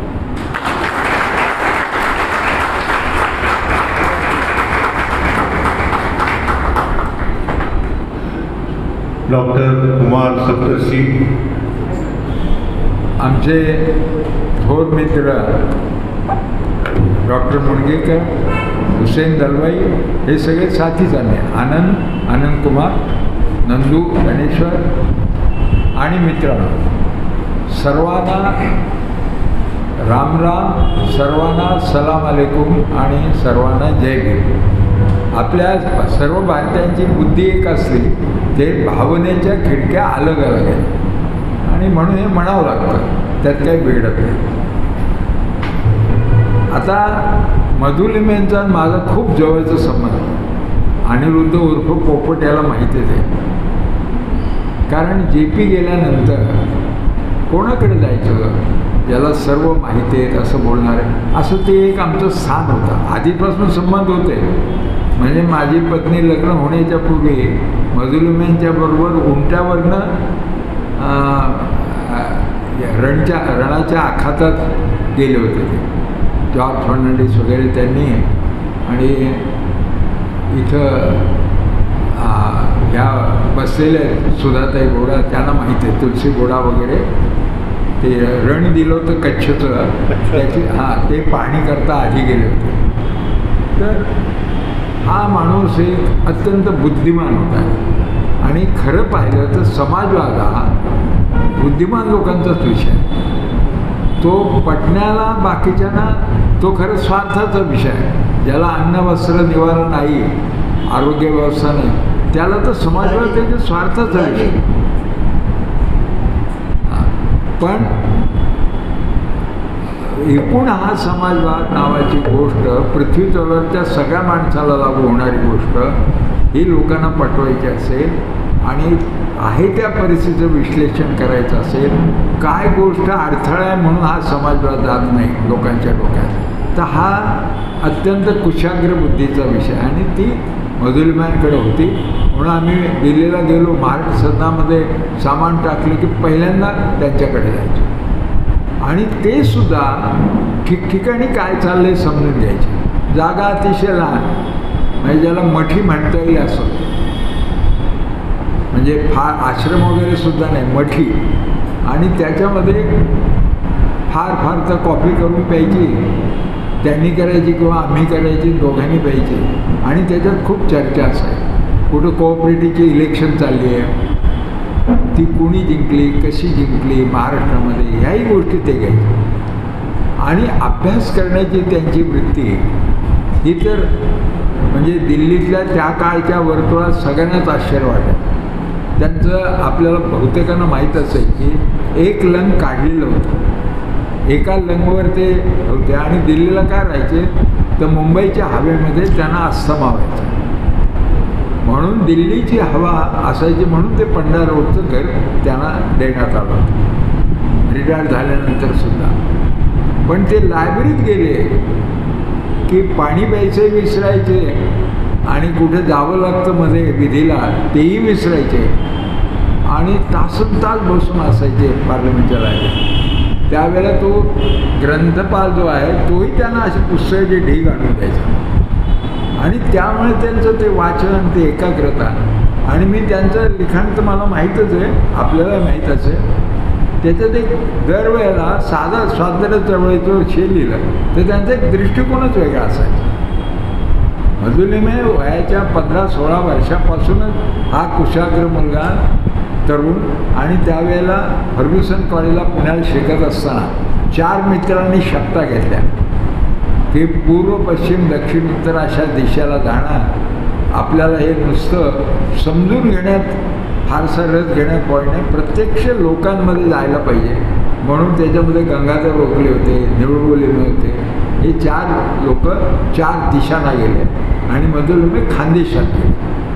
आणि मग तिथे त्यांचा साने गुरुजींचा संबंध धुळ्याच्या जेलमध्ये आला. साने गुरुजी त्यावेळेला त्यांना कम्युनिस्ट क्रांतीचं आकर्षण होतं, पण त्यांचा स्वभाव कम्युनिस्ट नव्हता, पण कम्युनिस्ट क्रांतीचं आकर्षण तो काळ जर बघितला तर जगामध्ये समाज बदलता येतो हे आश्वासन रशियन क्रांतीने दिल्यामुळे अनेकांना कम्युनिस्ट क्रांतीचं आकर्षण होतं त्या काळात. पण त्यांना पटवून लोकशाही समाजवादी करण्यात मधुलिमेंचा हात. म्हणजे ते गुरुजींकडनं काही शिकले असेल तरी गुरुजींनाही यांनी काही शिकवलं आणि गुरुजींचा अत्यंत जीव असल्यामुळे हा काय म्हणतोय पोरगा हे त्यांनी पण समजून घेतलं. फक्त ज्यावेळेला साने गुरुजीने आत्महत्या केली त्यावेळेला मधुलिमे त्यांच्या शेजारी झोपले असून त्यांना सांगितले पत्ता लागू दिला नव्हता. एवढंच म्हणजे ही एक मधुलिमांच्या मनातली रुखरुख होती. आणि एका बाजूला काही वेळेला असं वाटायचं की फारच बुद्धिनिष्ठ आणि तर्कनिष्ठ आहे, प्रॅक्टिकल नाही. आणि दुसऱ्या बाजूला त्यांच्यात जिव्हाळा कणं हे तुम्ही स्वतः पाहिले. मला भेटले की बाकीच्या सगळ्या चर्चा झाल्या तरी एक सांगायचे की एस.एम. अण्णा फार हळवे. कोण सांगतात? मधुलिमे.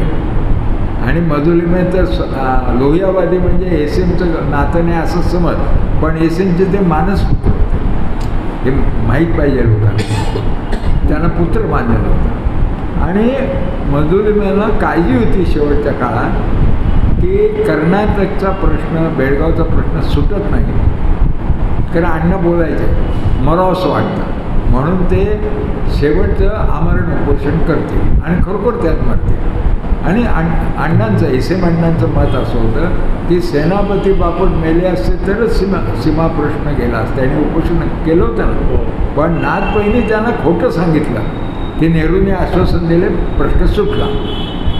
आणि सगळ्यांना माहीत होतं की असं काही झालं नाही. पण सेनापतींचं उपोषण सोडायचं म्हणून हो झालं, नेहरू बोललेत नाथपैंना. तर हे अण्णानंतर सांगायला लागले, कुणी आलं की हे आम्ही करायला नको होतं, झालं असतं तर बेळगावचा प्रश्न तेव्हाच सुटला असता, तर आता मला उपोषण हे करायला पाहिजे. कारण त्यांच्या डोक्यात एक असं होतं ना, जरी ह्या महाराष्ट्रामध्ये मी मुख्यमंत्री होऊ शकत नाही, पण महाराष्ट्र निर्मिती मात्र एसेन्शियल झाली नसते हे त्यांना माहीत आहे. आणि त्यामुळे सीमा प्रश्न न सोडता पुढच्या पिढीला असंच जातं आहे म्हणून ते आमरण उपोषण. म्हणून मधुलिमे सांगितले की तू त्यांच्याजवळ असताना उपोषणाचा कुठे जवळपास विचार आला तर फोडून काढायचं, अण्णांना उपोषणाचा निर्णय घेऊ द्यायचा नाही हेच सांगायचं. आमचं नातं वैयक्तिक बौद्धिक हे सगळं होतंच आणि म्हणून त्याचे काही परिणाम हे झाले. आम्ही असं जाताना चंद्रशेखर जनता पार्टी म्हणजे आम्ही जो युक्रांचा गट गेलो त्याच्यात त्यांना असं म्हटलं होतं की आम्ही शंकराचार्य वाद केला, आम्ही आभाबरोबर लढलेले, आम्ही RSS हिंदुत्वाद याच्याबरोबर लढणारे लोक आहोत, तुमच्या पार्टीत कसं स्थान? ते म्हणाले ही मोठी पार्टी आहे, त्यावेळेला तुम्ही आले तर सगळे अशी कुठली ही काय काडर पार्टी नाही, सगळे त्याच्यात आहे, पण आम्ही आहोत तुमच्याबरोबर. जॉर्ज फर्नांडिस आणि चंद्रशेखर. पुढे पार्टी तुटायला आली तेव्हा आम्ही सगळ्यांना जाऊन सांगितलं, मधुदंडोतेंना सांगितलं, चंद्रशेखरना सांगितलं की पार्टी तुटू नये, कारण जनता पार्टी तुटली, मी आमदार होतो तर आमचं करिअर संपलं तिथे, आम्ही काय कुठे करिअर आहे त्या पार्टीकडे जाणार नाही. हे जयप्रकाशांचं अपत्य होतं म्हणून आम्ही या पार्टीत आलो. इथं नक्कीच करिअर झालं असतं, पार्टी टिकली असतं, पण पार्टी तुटू नये असं वाटतं. पण तुटलीच तर जिथे RSS नसेल तेथे आम्हाला जावंच लागेल, कारण पार्टी सोडून जायचं नाही. पण पार्टीच्या 2 तुकड्यापैकी कुठल्या तरी तुकड्यात गेलं तर पार्टी सोडली नाही, तर तो आम्ही सेक्युलर तुकडा आहे. तर मधुलिमे आणि जॉर्ज फर्नांडिस हे जनता सेक्युलरमध्ये राहिलं. आम्ही 6 आमदार त्यांच्याबरोबर आहे. आणि एस.एम. अण्णांनी मुंबईतच सभा घेतली, बापू काळजाते, पन्हाळा सुर्णा, भाई वैद्य, आणि तिथे डोळ्यात अश्रू आणून सांगितलं की इट इज माय बेबी. त्यांना ती अपत्य भावना होती जनता पार्टीला, आणि तुम्ही सोडता मला ह्या वृद्धत्वाच्या काळात काय असं दिवस पाहावे लागत आहे, माझं बाळ कापलं जातं आहे वगैरे वगैरे, खूप इमोशनल झालं. आणि ते इमोशनल झाल्यामुळे आम्ही 6 लोक समाजवादीच्या नजरेत, कारण हातबलता आली कोणालाच काही करता येत नाही, तर जो जवळचा आणि जो प्रतिकार करणार नाही, अंगावर येणार नाही, त्याला तर आम्हाला छायाला सोडायचं समाजवादी नेतृत्वाकडे की हे गद्दार, एस.एमला गद्दार वगैरे असं. तर तरी पण आम्ही मधुलिमांबरोबर राहिलो आणि त्याचं कधी पश्चाताप नाही, ते बरोबरच केलं आम्हाला. आता मधुलिमांना त्यांच्या स्मृतीला वंदन केल्यानंतर अजून बऱ्याच गोष्टी आहेत, पण आता वेळही नाही. आणि हे आजच्या लोकशाहीच्या अवस्थेबद्दल आपण सगळे निराश आहोत. पण मित्रांनो, मी तुम्हाला एक सांगू इच्छितो की लोकांमध्ये निराशा असली पाहिजे असं जगातल्या सर्व प्रस्थापितांना वाटतं. म्हणजे असं वाटलं पाहिजे आता काही मार्गच नाही, म्हणजे आपोआपच बुद्धी तिथे बंद पडते. म्हणून त्यांना पेसिमिझम आणि निराशा हे वर्चस्ववादी किंवा जो प्रस्थापित वर्ग असतो त्याच्या हातातले हत्यार आहे. पण तसं मला काय वाटत नाही, कारण आता आपल्याकडे लोक फारच बिघडले असं जर आपण म्हणालो तर आपण जगाचा इतिहास पाहिला तर गेल्या 4-5 हजार वर्षाचं सगळ्या देशांचं जरी आपण सर्व समाजाचं विश्लेषण केलं तर प्रत्येक समाजात 5% लोक लुच्चे असतातच. म्हणजे बाय बर्थ त्यांना म्हणजे लुच्चे असल्याशिवाय जमतच नाही, काही लोकांना खोटं बोलल्याशिवाय जमतच नाही. 5% लोक सच्चे असतात. का असतात? त्यांना ते सच्चे वागल्याशिवाय जमतच नाही, त्यांना दुसरं खोटं काही जमतच नाही. पण हा महत्त्वाचा आहे, 90% लोक कच्चे असतात आणि कच्च्या लोकांना सांगायचं का आता काही मार्गच नाही. आणि 1.25% लोक, 1.25 किंवा 1.5% जर लुचे वाढले तर ते जास्त वाढलेले का असतात? ह्या 90% हे लाभार्थी असतात, पोटार्थी असतात. हे असं बघतात की ज्याचा उदो त्याच्याकडे जायचं. म्हणून ते जरी 5% लुचे असले पण ते 0.5%, 5.25% झाले पण त्याला 90% जाऊन मिळतात ना.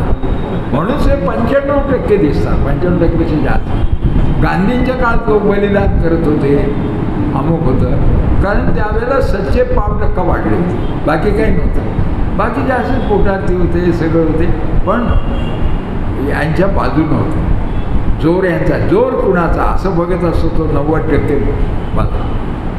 तर तसं काही फार बिघडलं असं मला वाटतं. यातली अडचण काय होते की आपण राजकीय पक्षांवर अवलंबून राहतो आणि तसंच अवलंबून राहिलं पाहिजे.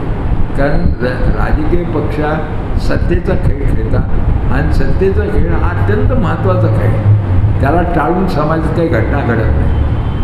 परंतु 80 सालानंतर राजकीय पक्षांचं, पक्ष नावाचं जे काही एक आपण म्हणायला पाहिजे, कुठल्या वस्तूची एक आयडेंटिटी असते, माणूस त्याला 2 डोळे 2 कान, तसं राजकीय पक्ष म्हणजे त्याचे एक सामाजिक विंग, समाजिक सन्मान, कार्यक्रम, आयडिओलॉजिकल विंग, काहीतरी आयडिओलॉजिक ग्रुप वगैरे असं. तर हे सगळं संपत गेलं, आम्ही डोळ्यांनी पाहिले जवळून. आणि आता उरले ते फक्त पक्षाचे सांगाडे किंवा फार तर निवडणूक यंत्रणा.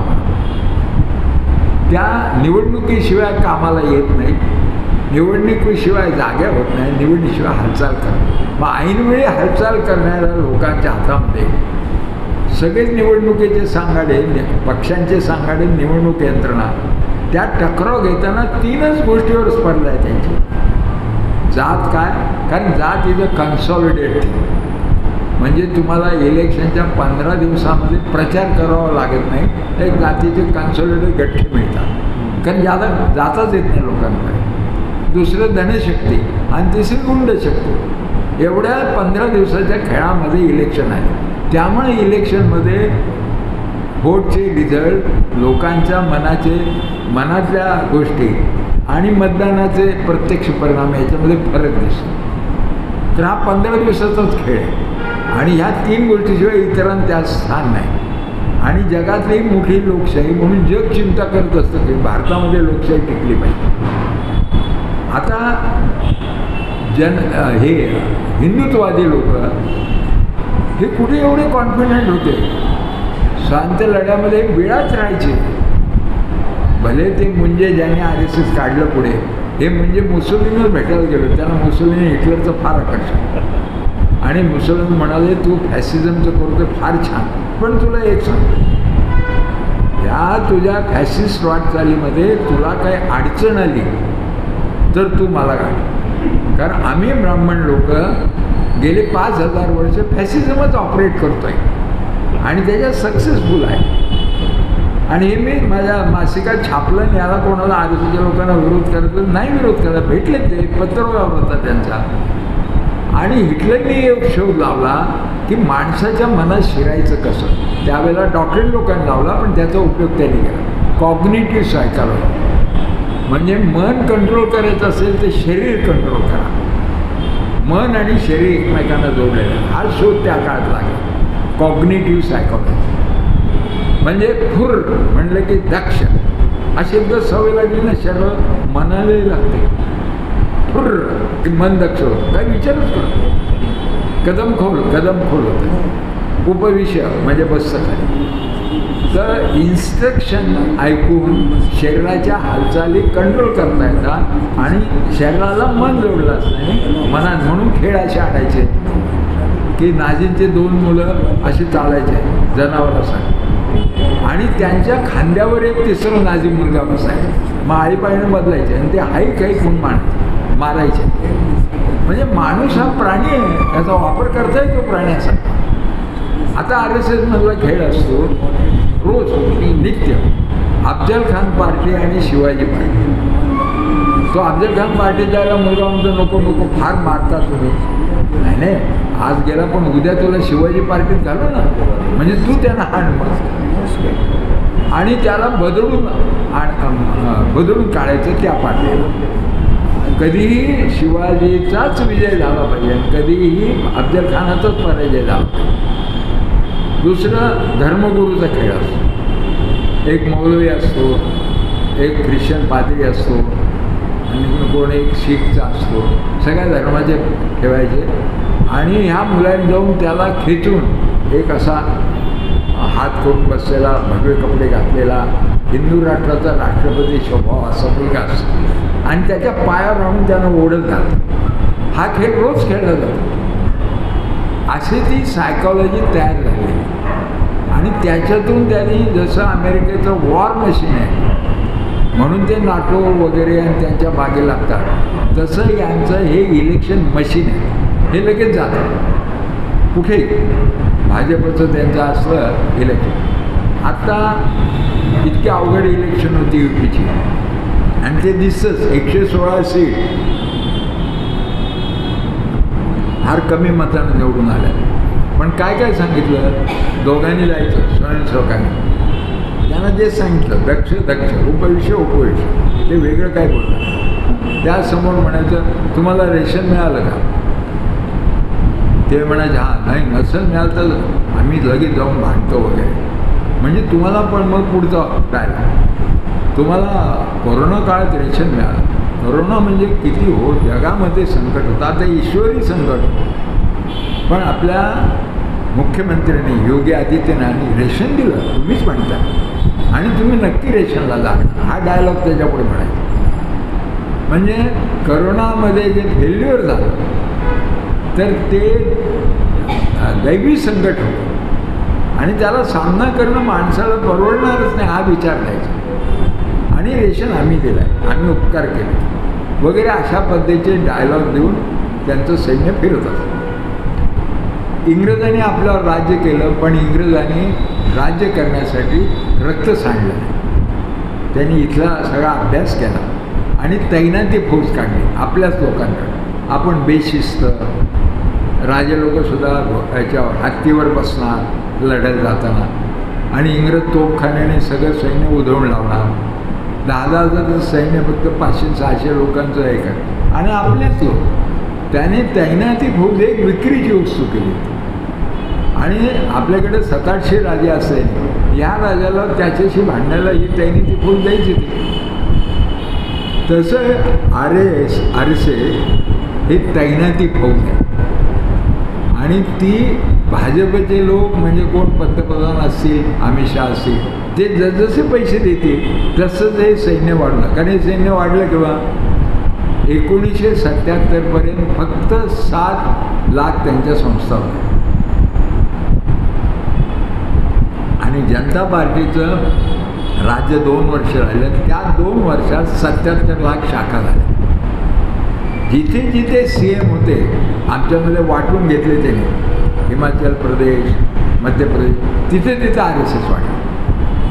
पण हे काय आहे हिंदुत्वाद म्हणजे?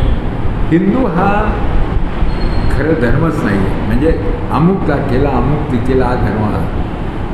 लोकांनी आपल्याला सिंधू नदीच्या पलीकडचे राहणारे लोक हिंदू म्हणून ते इराणी लेखकांनी लिहिलं आणि ते सला ह म्हणतात. नाही तर आपण स्वतःला हिंदू म्हणत नव्हतो कुठेही, पुराणात वेदात उपनिषदात कुठे हिंदू नाही.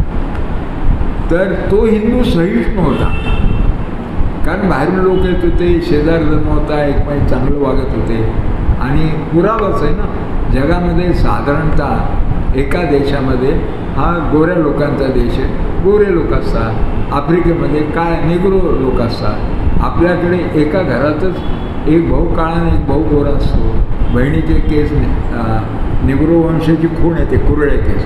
एकाची कुरळे केस एकाची नसते. याचाच अर्थ आपण इतके सहिष्णू होतो किंवा आपले पूर्वज की आपल्यामध्ये भयंकर मिक्सर झाले. असा जगातला एकच देश आहे आणि सर्वात प्राचीन आहे. म्हणजे सहनशीलतेने राहिला तरच तो फार काय टिकतो. अमेरिका काय 500 वर्षाची आहे. आता ह्या देशामध्ये विनोबाने फार व्याख्या चांगली सांगितली.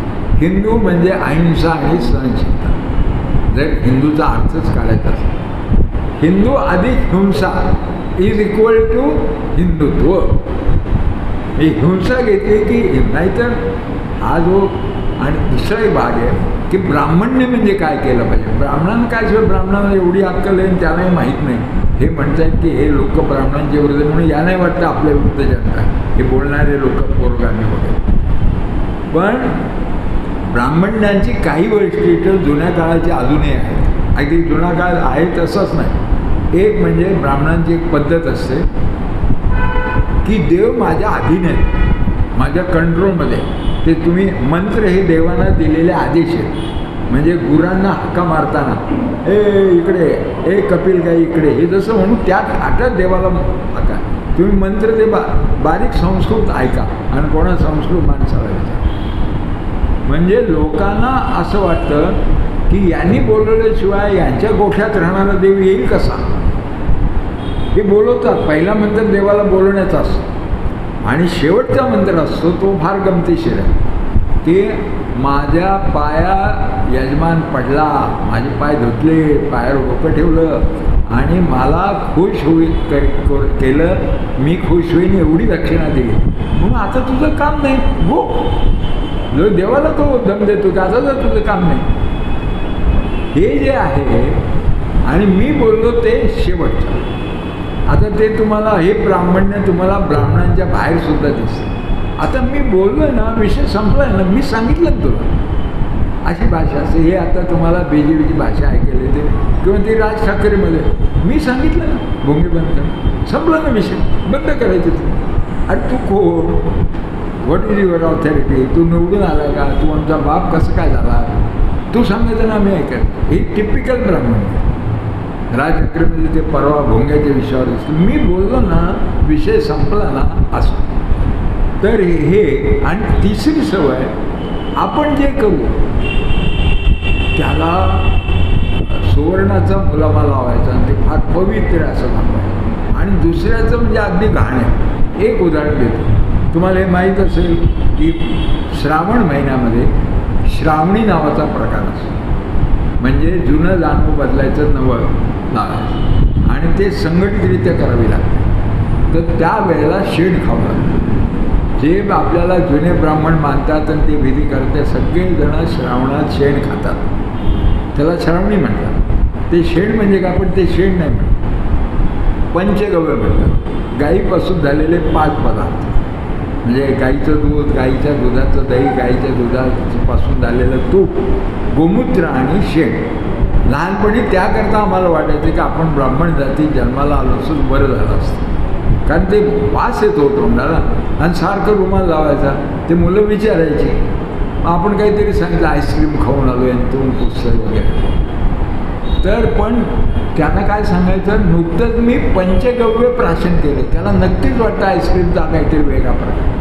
आणि इतरांनी मात्र शेण खाल्लंच का, त्यांनी खाल्लं तर शेण, ते आपण खाल्लं तर पंचगव्य. तुम्ही आता हे ती कोण राणा बिणा त्याच्यामध्ये बघा ना कसलं ते दाखवत आहे. ते मीडिया दाखवत. तर मीडिया त्यांच्या बाजूला आहे. तर अशा बाबत माझं म्हणणं आहे आणीबाणी नावाचा 19 महिन्याचा प्रकार झाला. त्यावेळेला तर काहीच नव्हतं ना, बंदच होतं ना. आणि आम्हाला कोणी बाहेरून आलं तर आम्ही त्याला भरकन विचारायचो बाहेर लोक काय म्हणतात, आणि तोही सांगायचा. बाहेर लोक अत्यंत खुश आहेत. ते म्हणतात आणीबाणीत क्यू लागले, शिस्तीत चालले, लोक खुश आहेत. इतकं वाईट वाटायचं की आता आपण इथंच मरून जाणार, म्हणजे काही नाव निशाणच नाही, इथंच मरून जायचं एवढ्या जेलमध्ये. आणि 19 महिन्याने आम्ही सुटल्यानंतर लोकांवर जो दबाव होता तो कमी झाला. 4-5व्या दिवशी आम्ही लक्ष्मी रोडला फिरणार शक्य होतो. हे तुरुंगात आलेले मिसा ड्युटीवर का भोळके उभे राहायचे आणि बोटं लागले. आणि ही प्रक्रिया सगळ्या महाराष्ट्रात झाली. सगळ्या मिसा ड्युटीच्या मिरवणुका निघाल्या. म्हणजे जे तुरुंगात गेले नाही त्या संघटनांमध्ये पक्षांमध्ये जे तुरुंगात गेले त्यांना प्रसिद्धी मिळाली, आम्हाला नाही मिळाली, असे वाद झाले. हे कुठून आलं? म्हणजे कुठं इतक्या दिवस कुठं होती ती लोकशाही कल्पना? पण उठाव झाला. जनता पार्टीजवळ पैसे होते म्हणून जनता पार्टी निवडून नाही आली, किंवा जातीचं समीकरण होतं म्हणून नाही आली. लोकांनीच निवडणूक हातात घेतली. म्हणजे एक पुरावा असा आहे इतिहासाचा की लोकांना लोकशाही आहे, पण असं ते रोज म्हणणार नाहीत. आता हा भाजपचा विषय आहे, कारण ते होते तुरुंगात, त्यांना माहीत आहे. तर त्यांना वाटते की रोज लोकांनी मला चान्स मिळाला तर मी योग्य मतदान करेल असं म्हणू नये. त्याने भूतकाळात रमावं. म्हणून आता देशामध्ये 2च मार्ग आहेत. या क्षणाला तुम्हाला भूतकाळात जायचं आहे का, त्रेतायुगात? म्हणून त्या योगीने हे केलं होतं. प्रभू रामचंद्र आणि सीतामाई ही रामलीलेतली सोंग होती. त्यांना हेलिकॉप्टरमधून आलं आणि हे त्रेतायुगातून राम अवतरले अयोध्येत म्हणून मुख्यमंत्री असं सगळं कॅबिनेट पायावर पडलं होतं. तर भूतकाळाचं एक आभासी चित्र आणि दुसरं हे आपल्या घटनेने सांगितले. घटनेने काय सांगितले किंवा लोकशाही काय म्हणते, वर्तमान काळ नाही, आपलं भविष्य काळाशी नातं आहे. आणि भारतामध्ये जो स्वातंत्र्य लढा झाला त्याच्यामध्ये नवी मुलं आली, त्याच्या आधी कुठं होती? टिळक तर आधी म्हणायचे, टिळकाने आग्रहलेख लिहिला होता जेव्हा फुल्यांच्या शिष्याने हायस्कूल काढलं हुजूरपा गावात. तर केसरीमध्ये आग्रहलेख लिहिला. आता इंग्रजांचा हा डाव आहे, जसं बाकी लोक म्हणतात हे बामणाचा काहीतरी डावच आहे, असं व कळत नाही त्याला बामणी डाव म्हणतात, असं खेळत म्हणतात. तर मुलींना शिकवायचं, त्यांना सरकारी नोकऱ्या द्यायच्या आणि पुरुषांना घरात पोरं सांभाळायला भाकरी बनवायला लावायचं, चूल मूल, म्हणजे स्वातंत्र्य लढा जाईल असा इंग्रजांचा डाव आहे, असा आग्रहलेखी केसरी. आणि टिळक गेले, गांधी आले सीनवर.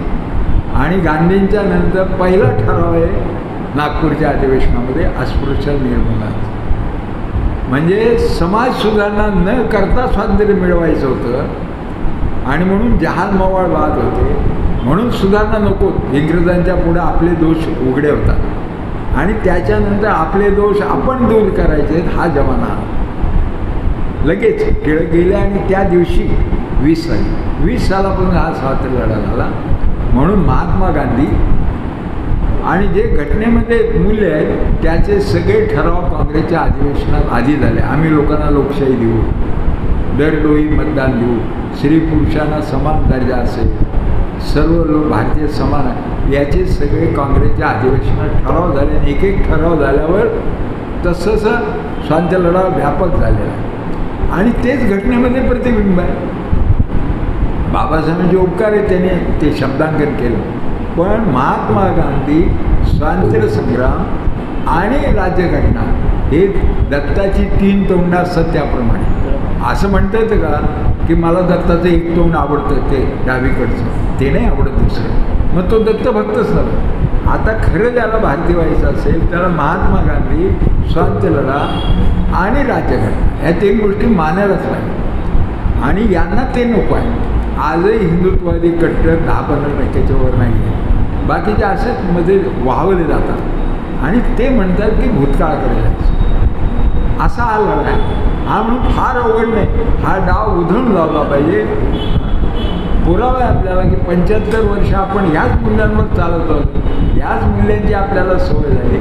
75 वर्ष स्वातंत्र्य मिळाल्यानंतर आणि त्याच्या आधी 150 वर्षाचा स्वातंत्र्य लढा. महात्मा फुले आहे, बंगालमध्ये राजाराम मोहन राय, याची आपल्याला सवय झालेली आहे. हे एकदम कसं जाईल? फक्त लुच्चे पाव वाढले आहे, म्हणून सच्चे पाव वाढले आहे.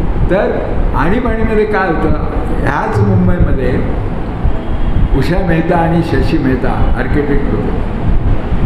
आम्ही भूमिगत होतो, पण तेही भूमिगत ग्रुप चालवायचे. ग्रुप 77 कुठे पुण्याला चालवायचे, गोल्डन स्पून अशी नावं घेऊन क्लब चालवायचे. आणि त्याच्यामध्ये अशा भूमिगत लोकांना येऊन सत्य काय चाललं ते माहीत करून घ्यायचे. आपल्याला नाही का असं करता येणार? लोकशाही जेव्हा स्ट्रेंथन करायची असते त्यावेळेला त्याच्या वेगवेगळ्या गोष्टी असतात. आता लंडनमध्ये हाईड पार्क आहे, कोणी जाऊन तिथं भाषण करायचं, अशा जागा आहेत की त्याला पाहिजे 2 परीक्षक असेल तरी तो भाषण करायचं करू शकतो. नंतर त्यांचे टी क्लब असतात, कॉफी क्लब असतात. तर तसे आपण करून त्याच्यामध्ये ही आपली दुर्दम्य इच्छाशक्ती आणि हे लोकशाहीचं टिकून झालं. म्हणून मला असं वाटतं की आजच्या काळामध्ये आता तर काही भूमिगत भेटायची गरज नाही अजून, पण एकत्र भेटणं आणि त्याच्यामध्ये आज काय चाललं आहे असं तुम्ही जर नीट ॲनालिसिस केलं तर लोहिया नावाच्या जजचा खून झाला. स्वतः अमित शाह त्याचं पुस्तक आलं आहे निरंजन टकलेंचं, माझ्या हस्ते प्रकाशित झालं 4 दिवसात. तर नागपूरला अमित शाह चीफ जस्टिस इथले शाह म्हणून आणि मोहित शाह आणि ह्या 2 जजेसनी हे CBIचे जज होते लोया लातूरचे, त्यांनी तिथं नेलं नागपूरला आणि तिथे त्याला सांगितलं की तू जजमेंट अमित शहाला सोडून दे. ते त्यांच्यावर केस झाली होती ना त्या सोहराबुद्दीनच्या ह्याची, आणि त्याच्याकडे तडीपार होते ते, आणि त्यांची बायको कोल्हापूरची असल्याने ते महाराष्ट्रातच तडीपार होते. आणि महाराष्ट्रात बरोबर घेऊन जायचे त्यांची पिशवी धरणारा तो चंद्रकांत पाटील. म्हणून चंद्रकांत पाटीलला कधीही तिकीट मिळणार, जोपर्यंत बरं अमित शाह तोपर्यंत खाली चंद्रकांत पाटील आमच्या याचा कोथरूडचा आमदार पुणे. तर याच्यानंतर त्यांना मारलं. त्यांच्या कपड्यावर रक्त असताना, त्यांची बायको मुंबईत राहत असताना आणि ते 2 जज एकाच कॉलनीत राहत असताना तिथे नाही पाठवलं पोस्टमार्टेमला. पोस्टमार्टेमला लातूरला खेडेगावात पाठवलं, गोतेगाव. आणि बरोबर पिशवी 250 माणसाने आणून दिली 2 दिवसांनी. हे त्यांचं सामान, त्याच्यामध्ये शर्टावर रक्ताची डाग होती. आणि इथं पोस्टमार्टम रिपोर्ट म्हणतो की हृदयक्रिया बंद पडली. तर त्याचे वडील सारखे आक्रोश करत फिरत होते, मग त्यालाही मारून म्हणून सांगितलं. ते गप्प झाले, त्यांच्या मुलालाही भीती होती. मग राज्य हिंदू आणि 15 दिवसात गोस्वामी नावाचा नागपूरला जज बदलला आणि त्याने 3 दिवसात सोडून दिल्या. 3 दिवसात 100 साक्षीदार होते, कोणाची साक्ष वगैरे घेतले. 3 दिवसात वकिलांचे दोघांची बोलणी ऐकली आणि निर्दोष. तर राज्य हिंदुत्ववाद्याचं आहे का राज्य माफियांचं आहे? उगाच धर्माच्या बद्दलची ज्यांना आकर्षण आहे तुमच्याकडून, मी त्यांना विचारलं तुम्हाला धर्माचं आकर्षण असेल तर ठेवा ना धर्माचं आकर्षण. त्याचं राजकारणात आणलं तर तुम्हाला हे माफियांचं राज्य स्वीकारायचं आहे. सर्व माफिया देवाचं नाव घ्यायला लागतील म्हणून तुम्हाला मान्य आहे? गुंडगिरीचं राज्य मान्य आहे? हा प्रश्न विचारायला पाहिजे आपण, असं वाटतं. मला वाटतं बराच उशीर झाला, आपण इथं थांबूया. मी सर्वांना प्रणाम करतो. सर्वांचं कल्याण हो, सर्वांचं मंगल हो. नमस्कार.